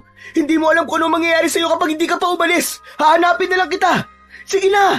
Tumakas ka na! Takbo na! Wala nang nagawa si Dingdong, kundi ang tumakbo papalayo sa kanilang kinaroroonan. Habang maigpit naman na niyayakap ni Coco ang kanyang ama na walang tigil sa pagpupumiglas para habulin ang papalayong si Dingdong. Nang makawala ang kanyang ama, ay isang malakas na suntok ang dumapo sa kanyang muka. Bumagsak siya sa lupa habang humihingal na napatingin sa muka ng galit na galit niyang ama. Lintik ka! Mas kakampihan mo pa ang tarantadong yun kaysa sa akin. Ako ang ama mo. Pinatakas mo na laking yun. Pera na. Naging bato pa. Tay, ano po bang ibig niyo sabihin? Binabalak niyo po bang pagkakitaan ng pera si Dingdong? Anong gagawin niyo sa kanya, Tay? Pati ba naman tao, ipinagbibili niyo na? Wala kang alam sa halaga ng pinakawalan mo, Coco. Kung di lang kita anak, baka napatay na kita. Kung hindi ko rin po kayo ama, iisipin ko nasisiraan na po kayo ng ulo. Pakiramdam ko, marami kayong tinatago sa akin, Tay. Hindi po ganyan ang pagkakakilala ko sa inyo dahil mabuti po kayong tao. Mabilis na bumangon si Coco at sinalubong ang galit na tingin ng kanyang ama. Pinunasan ni Coco ang dumugo niyang labi. Hindi niya matanggap na para sa pansarili nitong dahilan ay magagawa siya nitong saktan. Bigla niyang naalala ang naikwento sa kanya ni Lolo Toyo. Marahil ay alam nga ng kanyang ama ang tungkol sa mga nilalang na nakatira sa dagat. Pero bakit pati ang kaibigan niyang si Dingdong ay nadamay sa galit ng kanyang ama? Hindi ko akalain na pakikialaman mong ginawa ko, Coco. Binigo mo ko. Wala kang kwentang anak. Wala na po akong pakialam. Kung wala na akong kwentang anak para sa inyo, ang mahalaga ay nailigtas ko ang kaibigan ko, Tay. Meron po ba kayong tinatago sa akin? Meron po ba kayong hindi sinasabi sa akin? Alam ko po ng gabing yun, hindi isda ang sumalakay sa atin sa balangay. At hindi rin po kayo maghahanda ng ganong sandata para lamang sa isang isda. Ang totoo, hindi po isda ang hinuhuli nyo, kundi ang aswang na magindara. Dahil maaari kayong kumita ng malaking halaga para sa mga sirena na mahuhuli nyo. Pero si Dingdong, Tay, tao po siya, hindi siya hayop, at lalong hindi siya magindara. Ang hina talaga ng isip mo. Hindi lang babae ang magindara, Coco. Meron ding lalaking katulad ng mga tao na kapag paparami sila ng lahi sa pamamagitan ng kanilang pagtatalik. Kaya ang kaibigan na tinutukoy mo, alam ko, hindi siya tao. Isa siyang sokoy. Tao po siya, Tay, tao siya. Nabulag lamang po kayo sa paniniwala nyo. Ang nilalang na hinahanap nyo ay sa tubig lamang matatagpuan. Wala po rito sa lupa. Kaya huwag nyo po sasaktan ang kaibigan ko. Dahil ako makakalaban nyo. Huwag mo akong hahamunin. Sinasabi ko sa'yo, kaya kitang patayin kapalit ng sokoy na yon. Hahanapin ko siya. Ibabalik ko siya sa kubo. Sa susunod na makialam ka sa gagawin ko, kakalimutan kong anak kita. Tay, hindi niyo po ito gagawin. Hindi po kayo ganyang kasama. Dati na akong masama. Basta sa pera, wala akong hindi kayang gawin kapalit ng limpak-limpak na salapi. Ang kaibigan mo, siyang kayamanan ko. Hindi siya ordinaryong tao, maniwala ka. Yayaman tayo sa kanya, anak! Tila nag-iba ang ugali ng kanyang ama nang pagmasdan niya ang mukha nito.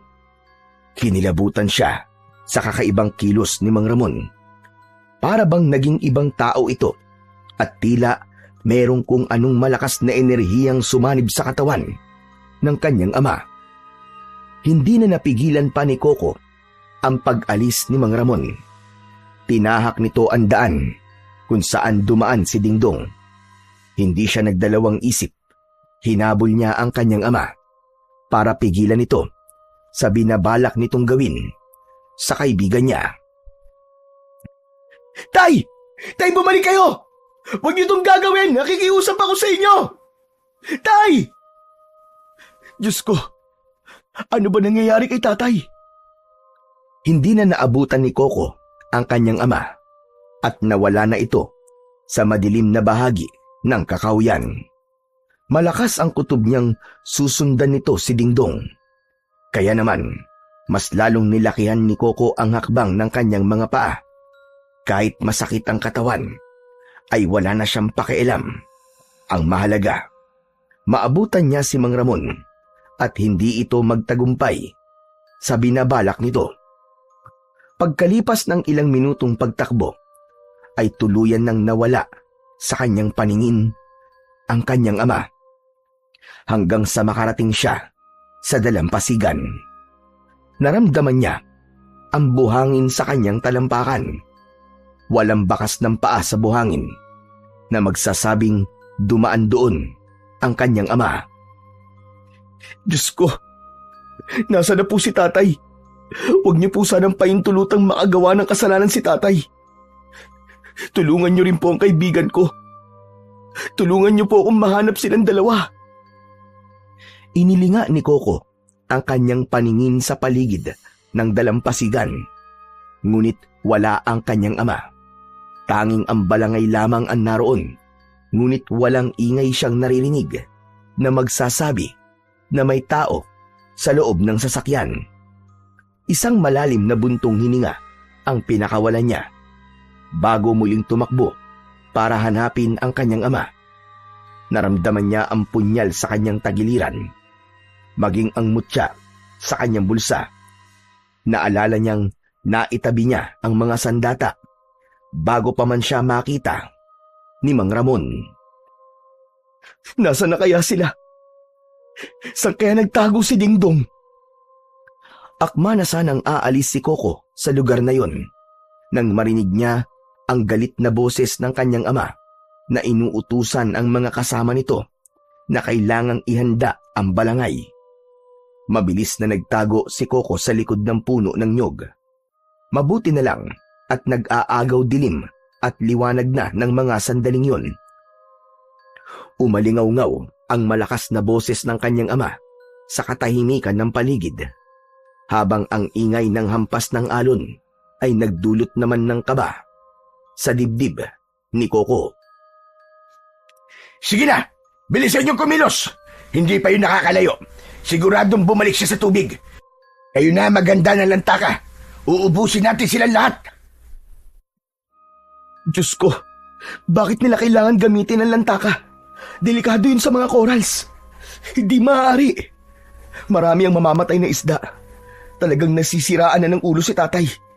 Hindi siya maaaring magtagumpay sa kanyang gagawin. Kailangan mapigilan ko siya. Ang lantaka ay ang pandigman sandata na may balang bilog na apoy na makikita o ginagamit sa balangay. Isang uri ng maliit na kanyon na karaniwang nakakabit sa mga bangka. Ginagamit ito ng mga mandirigmang Pilipino noong panahon bago dumating ang mga Kastila hanggang sa panahon ng kolonyalismo. Ang bala nito ay maaaring bakal, bato o minsan ay pinapaputok ng may apoy kaya nagmumukhang bolang nagliliyab. At yun ang ginagamit ni Mang Ramon kapag merong banta ng kalaban sa gitna ng karagatan. Hindi maiwasan ang hindi mag-agawan ng teritoryo, lalo na kapag tungkol sa likas na yaman ng dagat. Kaya isang palatandaan yun na hindi nagbibiro si Mang Ramon. Maingat at magaan ang hakbang ng mga paa ni Coco nang sumunod siya sa mga tauhan ng kanyang ama. Kaya hindi niya napapansin ang anino rin na nakasunod sa kanya. Si Dingdong ay lihim ding nagmamatsyag sa ginagawa ni Mang Ramon. Kaya nang magkabanggaan sila, ay pareho pa silang natumba sa buhangin. Naramdaman ni Coco ang pag-igik ni Dingdong dahil sa sakit. Koko! Koko, ikaw ba yan? Oo, ako to. Anong ginagawa mo rito? Hinahanap ka nila. Dapat nagtatago ka. Kailangan ko sundan si Mang Ramon. Gusto kong malaman kung bakit siya gumagamit ng ganun sandata. Kailangan mapigilan siya bago niya masira ang tirahan ng Reyna. Malalagay sa panganib ang buhay ng tatay mo, panigurado. Ha? Anong ibig mo sabihin? Kapag nasira ni Mang Ramon ang tirahan ng Reyna namin, mamamatay siya. Kaya kailangan natin siyang pigilan. Paano mo nalaman ng tungkol sa Reyna? Wala nang oras, Koko. Kailangan na natin magbadali. Wala lang sa tamang pag-iisip ang tatay mo. Ginagamit na siya ng aming Reyna para sirain ang aming tirahan. Nakita ko ang bakas ng itim ng kapangyarihan sa mga mata niya. Nang gabing sinalakay kayo ng mga aswang na magindara. Nabalot na ang kanyang pagkatao ng hipnotismo ni Reyna Alena. Saan na ako magpapaliwanag? Tara na! Kumilos na tayo! Wala nang nagawa si Koko nang hilahin siya sa kamay, paakyat sa balangay. Mabilis ang tibok ng kanilang puso na tinahak nila ang daan, paakyat sa itaas ng bangka. Abala ang mga tauhan ni Mang Ramon.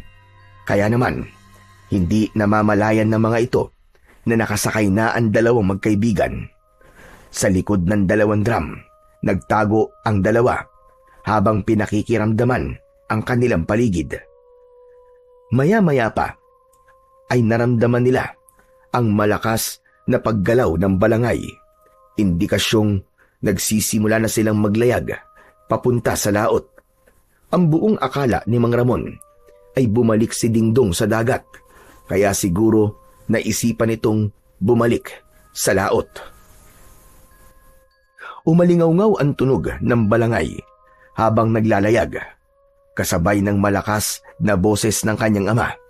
Nag-uutos ito sa mga tauhan na pumwesto malapit sa mga lantaka upang maghanda sa pagsalakay ng mga nilalang na aatake sa kanila.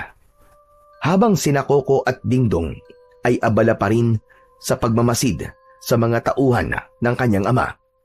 Ang iba naman ay inihanda ang malalaking lambat na gawa sa lubid. Hindi akalain ni Koko na ang nakita niyang paghahanda ng mga ito ay para sa mga nilalang na tahimik sanang namumuhay sa ilalim ng karagatan. Pagkalipas ng ilang oras na paglalayag, ay nakarinig sila ng malakas na alingaw-ngaw ng matinis na tinig. Masarap sa pandinig. Lahat ay natigilan. Tila natulala sa naririnig na tinig.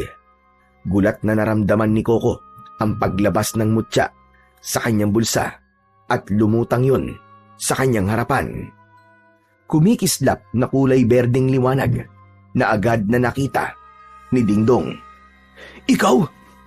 Ikaw, Koko, nagtataglay pala ng mutya na may wagang kulay asul na isda. Teka, paano nangyari yun? Akala ko, wala na ang asul na isda. Malakas din ang liwanag ng mutya. Ang tanong ko muna sagutin mo, Dingdong. Paano mo nalaman na isang mutya ang batong yan? Paano mo nakikita ang liwanag na taglay ng mutya? Sino ka ba talaga?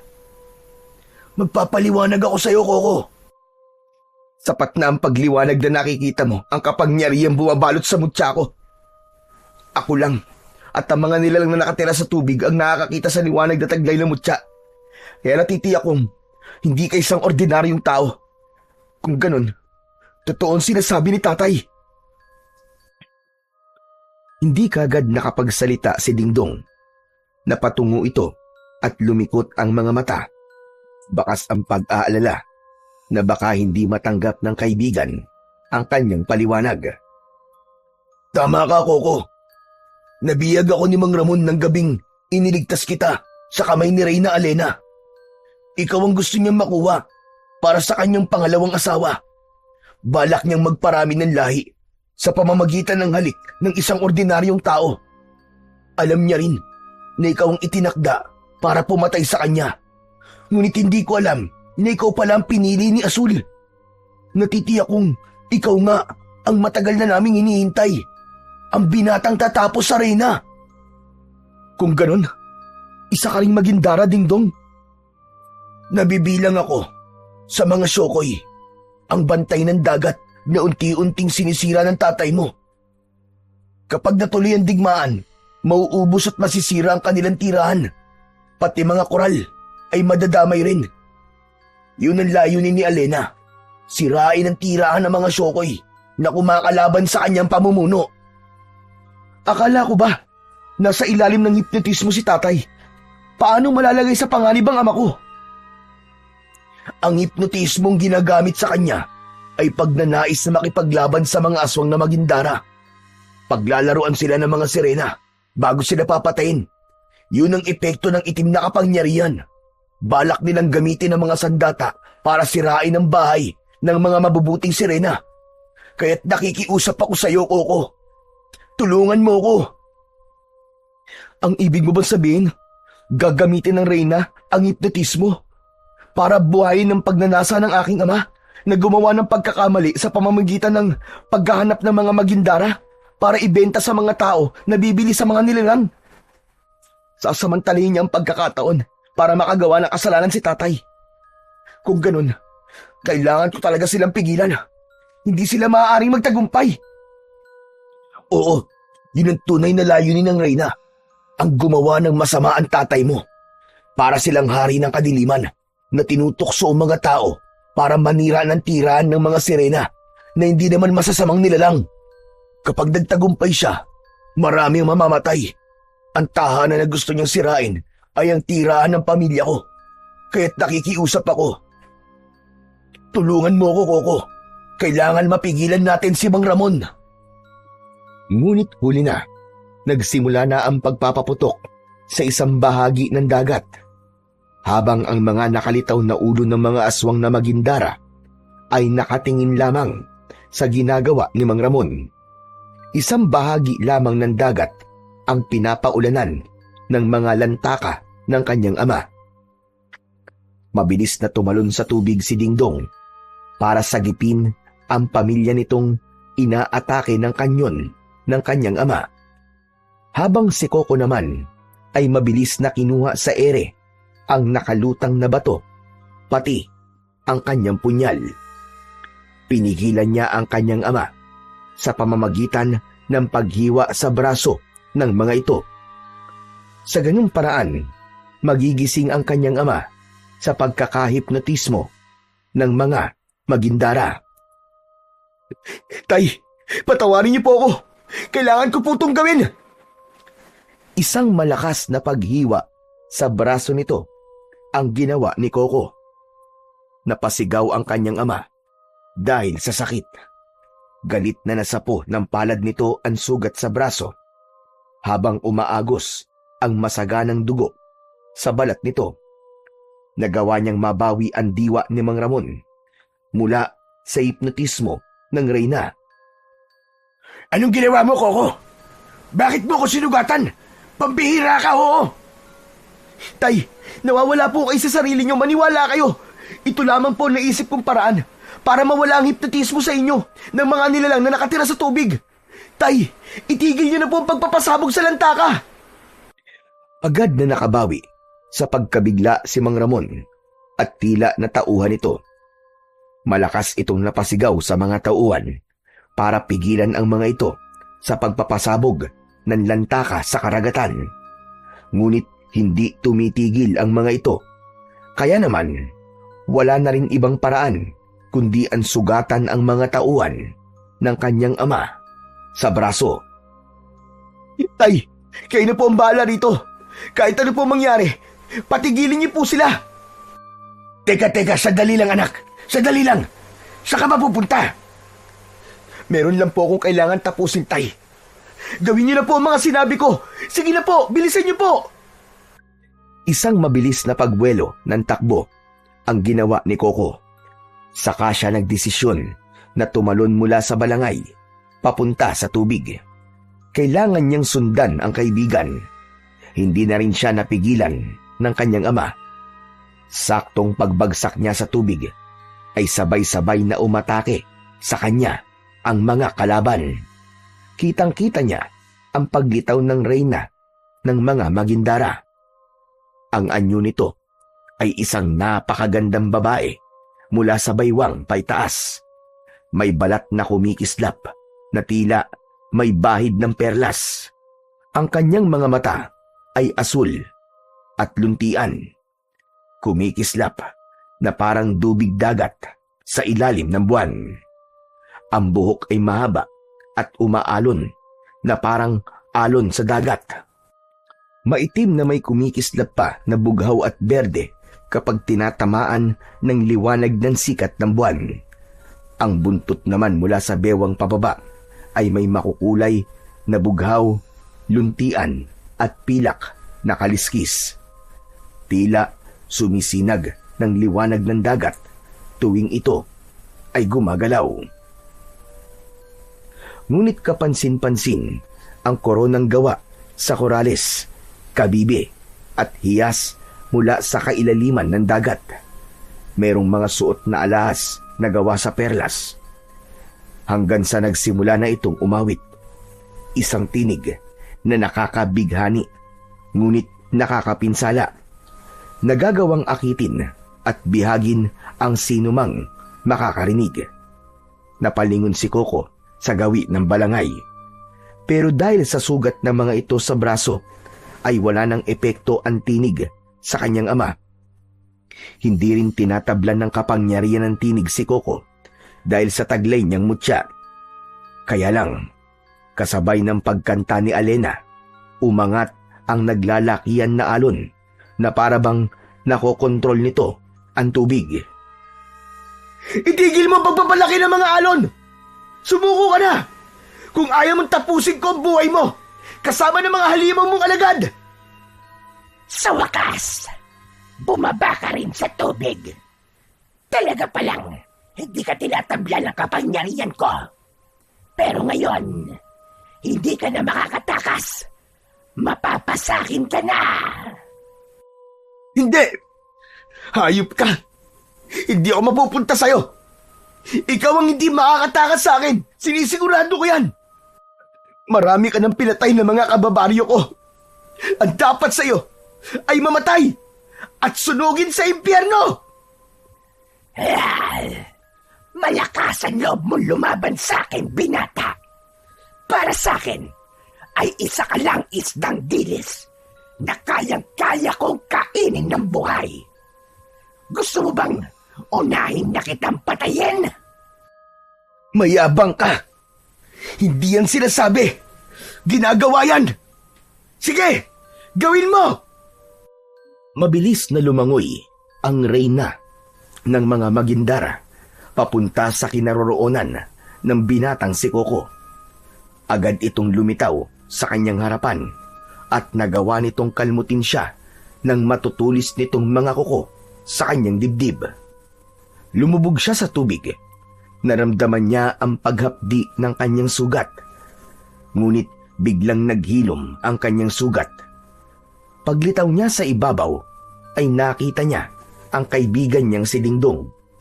Abala na ito sa pakikipaglaban sa iba pang mga kauri niya.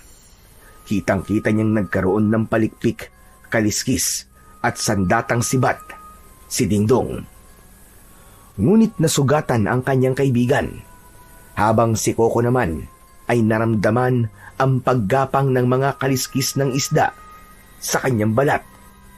Nagulat na lamang ang binata sa pagkakaroon niya rin ng pambihirang kakayahan sa tubig. Ang kanyang punyal ay itinaas niya sa ere at sa pagsisid niya sa ilalim ng dagat ay hinarap niya ang umataking nilalang. Nagpambuno silang dalawa ni Alena sa ilalim ng dagat. Muling tumama ang kalmot nito sa kanyang leeg.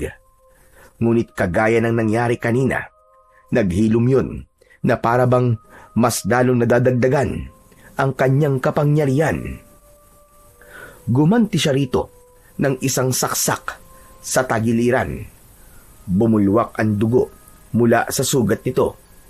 Kaya naman, mas lalo itong nagalit sa kanyang ginawa. Hinampas siya nito ng buntot sa muka, pero hindi niya ininda ang sakit. Sa halip, napansin ni Coco na bumalot ang kulay berdeng liwanag sa kanyang buong katawan. Umikot siya ng mabilis sa tubig. hanggang sa maging isang ganap na ipo-ipong tubig ang liwanag na taglay ng mutya ng asul na isda. Lahat ng lumapit sa kanya ay binalutan ng malakuryenteng liwanag sa katawan. Nagkikikisay ang mga katawan ng mga magindara na nahagip ng kanyang kapangyarihan. Natunaw ang mga ito sa tubig. Akala ni Coco ay yun lang ang dami ng mga aswang na makakalaban niya. Ngunit nagulat siya nang umalingaw-ngaw ang malakas na paghuni ng mga magindara sa paligid. Sumugod ang mga kalaban, batay sa galaw ng katawan ni Alena. Tila isa yung senyas ng pag-uutos ng labanan. Hindi mo ako basta-bastang matatalo. Kung hindi rin naman kita makukuha, ay kakainin na lamang kita ng buhay. Kasama ang mga kasama mo sa balangay. Mga kasama, atakihin sila. Butasin niyo ang kanilang sasakyan. Sumugod na nga ang mga alagad ng reyna. Bawat paglinga ni Coco sa paligid ay isa-isang lumulubog ang mga kalaban na magindara sa ilalim ng tubig. Sinugod ng mga ito ang sasakyan para gawin ang utos ng reyna. Narinig niya ang boses ni Dingdong na kanyang kaibigan habang nasa anyo itong isang syokoy. Oh, makinig ka sa akin. Puntiryahin mo ang reyna. Sa oras na mapatay mo siya, manghihina ang kanyang mga alagad. Siya lang ang kailangan mong talunin sa laban.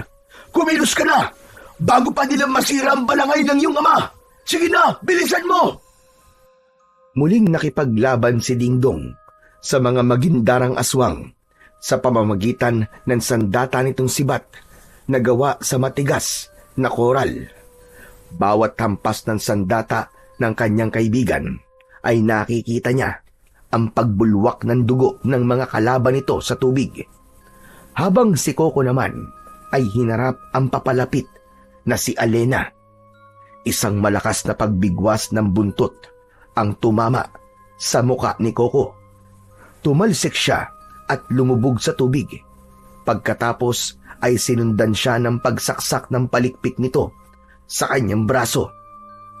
Sinubukan niya ring saksakin ng reyna ng hawak niyang punyal, ngunit nasalag lang ito ang kanyang pag-atake. Mabilis naman na umikot si Coco at nakipaglaban sa reyna. Katulong nito ang marami nitong mga alagad na katulad din niyang magindara. Ang bawat hampas niya ay nag-iiwan ng alon ng liwanag na tumatama sa mga magindara. Bagamat marami sila, hindi siya nagpatinag. Hindi siya sumuko. Isa-isa niyang tinalo ang mga ito hanggang ang kanilang mga tinig ay naging bulong na lamang sa kailaliman ng dagat. Hindi siya talaga nagpatalo. Sa halip, muli niyang sinaksak sa dibdib si Alena na reyna ng mga magindara. Bumaon ng punyal sa dibdib nito, kasabay ng pagsuntok niya sa mukha nito gamit ang kanyang kamao na merong mutya ng mahiwagang asul na isda. Tumalsik ng malayo si Alena, ngunit hinabol niya ito ng langoy. Halos kasing bilis ng mga isda kung lumangoy ang binatang si Coco. Kaya bago pa man bumagsak sa tubig si Alena, ay nasalo niya na ito ng hawak niyang patalim. Bumaon ang punyal sa likod ni Alena. Tumulo ang dugo nito sa tubig. Ang malakas na alon ng dagat ay parang nawala. Lumitaw ang malakuryenteng liwanag sa katawan ni Alena dahil sa punyal na nakabaon sa likod nito. Hanggang sa unti-unting natunaw ang katawan ng reyna, kumalat ang kulay berdeng liwanag sa ibabaw ng tubig.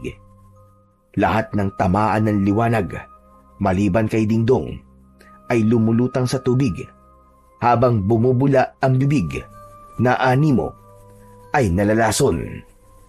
Yun ang kapangyarihang taglay ng mutya. At dahil lahat sila ay konektado sa reyna ng mga magindara, nadamay sila sa pagkamatay ng kanilang reyna. Samantalang si Dingdong naman ay nakaligtas dahil busilak ang puso nito at walang koneksyon sa reyna ng mga Magindara na si Alena. Umalingaw-ngaw sa paligid ang boses ni Mang Ramon. Anak! Anak, ayos ka lang ba dyan? Nagawa mo, anak! Natalo mo sila! Wala nang mga aswang! Umingala sa itaas ng balangay si Coco at nakita niyang nakabalik na sa dating katinuan ang mga kasama ng kanyang ama. Napangiti siya sa tagumpay na pagkakapanalo niya laban sa mga nilalang na nakatira sa ilalim ng dagat na matagal na nilang kinatatakutan. Lumapit sa kanya si Dingdong. Kaya naman, malinaw niyang nakikita ang itsura nito. Isang lalaking may matipunong katawan at may palikpik na nakadikit sa ulo nito. Ganon din ang palikpik nito sa tagiliran at ang buntot. Sapat ng patunay na hindi nga isang ordinaryong nilalang lamang ang kanyang kaibigan. Maraming salamat sa tulong mo, Coco. Aking kaibigan. Utang ko sa'yo ang aking buhay. At tatanawin ko yun na malaking utang na loob habang ako ay nabubuhay. Hindi, Dingdong. Ako ang iniligtas mo. Kaya ako ang tunay na may utang na loob sa'yo. Lalo na sa pagkakaligtas mo kay tatay. Hindi siya tuluyang nakagawa ng masama. Nangangako ko na hindi na kami gagamit ng pampasabog para manghuli ng isda. Narinig din ni Mang Ramon ang naging pag-uusap ng magkaibigan. Kaya mula sa itaas ng balangay ay malakas na sumigaw ang kanyang ama. Gagawin ko rin ang sinabi ni Coco, Dingdong. Patawarin mo kaming lahat. Muntik na namin masira ang karagatan.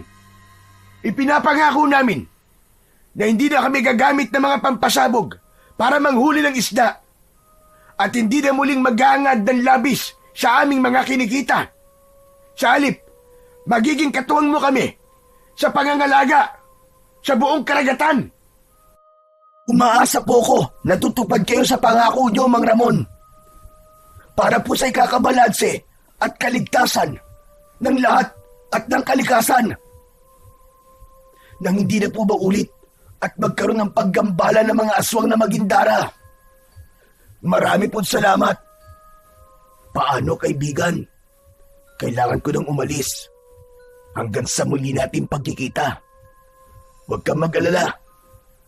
Nariyan lang ako sa paligid. Itinaas ni Dingdong ang kamao, katulad ng pag-aapir nila, tanda ng kanilang pagiging magkaibigan.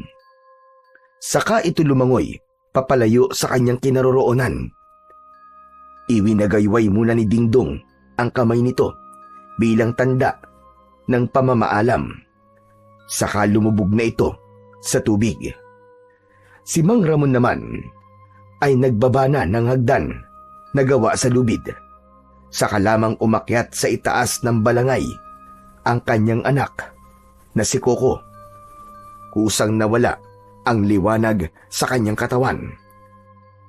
Maging ang mga tumutubong kulay asul na kaliskis sa kanyang balat ay tuluyan na ring naglaho. Ang kanyang kakayahang makagalaw ng mabilis sa tubig ay nakatulong sa kanya para makamit ang tagumpay. Kaya ipinangako niya sa kanyang sarili na iingatan niya ang mutya ng mahiwagang kulay asul na isda. Pagsapit niya sa itaas ng balangay, nagpasalamat sa kanya ang mga tauhan ng kanyang ama. Lahat din ay may sugat na likha ng talim ng kutsilyo. Yun ang magsisilbing alaala nila na minsan ay nakakita sila ng aswang na Magindara. Saka sila umalis sa laot at naglayag pauwi sa kanilang bahay. Dala ang isang pangako na hindi na sila mangingisda at gagamit ng pampasabog para sa kanilang paghahanap buhay. Ituturing nilang malaking aral ang pagkakamaling nagawa na itinama ng isang bayaning tagapagligtas ng karagatan na si Coco. Magmula ng gabing yon ay hindi na kailanman nagkaroon ng pagkakataon si Mang Ramon na mangisda at magamit ang balangay. Nagsilbing alaala na lamang ang balangay ng sinaunang sining ng mga taga-Bicol, habang si Coco naman ay nanatiling tagapag-ingat ng kanyang mutya. Binabantayan nila ang karagatan laban sa mga taong gumagamit ng dinamita para manghuli ng isda. Naging miyembro din sila ng bantay dagat na pinamumunuan naman ng kanyang ama para sa pagpapanatili ng kaligtasan at kapayapaan ng karagatan. Ang labis at maling paggamit ng pampasabog ay nagdudulot ng kapahamakan, hindi lang sa kalikasan, kundi pati sa tao. Mas mainam ang responsableng pangingisda upang mapanatili ang balanse ng dagat at matiyak ang hanap buhay ng susunod na henerasyon. Kapag ang tao ay sobra ang paghangad, nagiging sakim at hindi na nakukontento sa kung ano ang sapat. Ang labis na pagnanasa sa yaman, kapangyarihan o anumang bagay ay maaaring magdulot ng kapahamakan.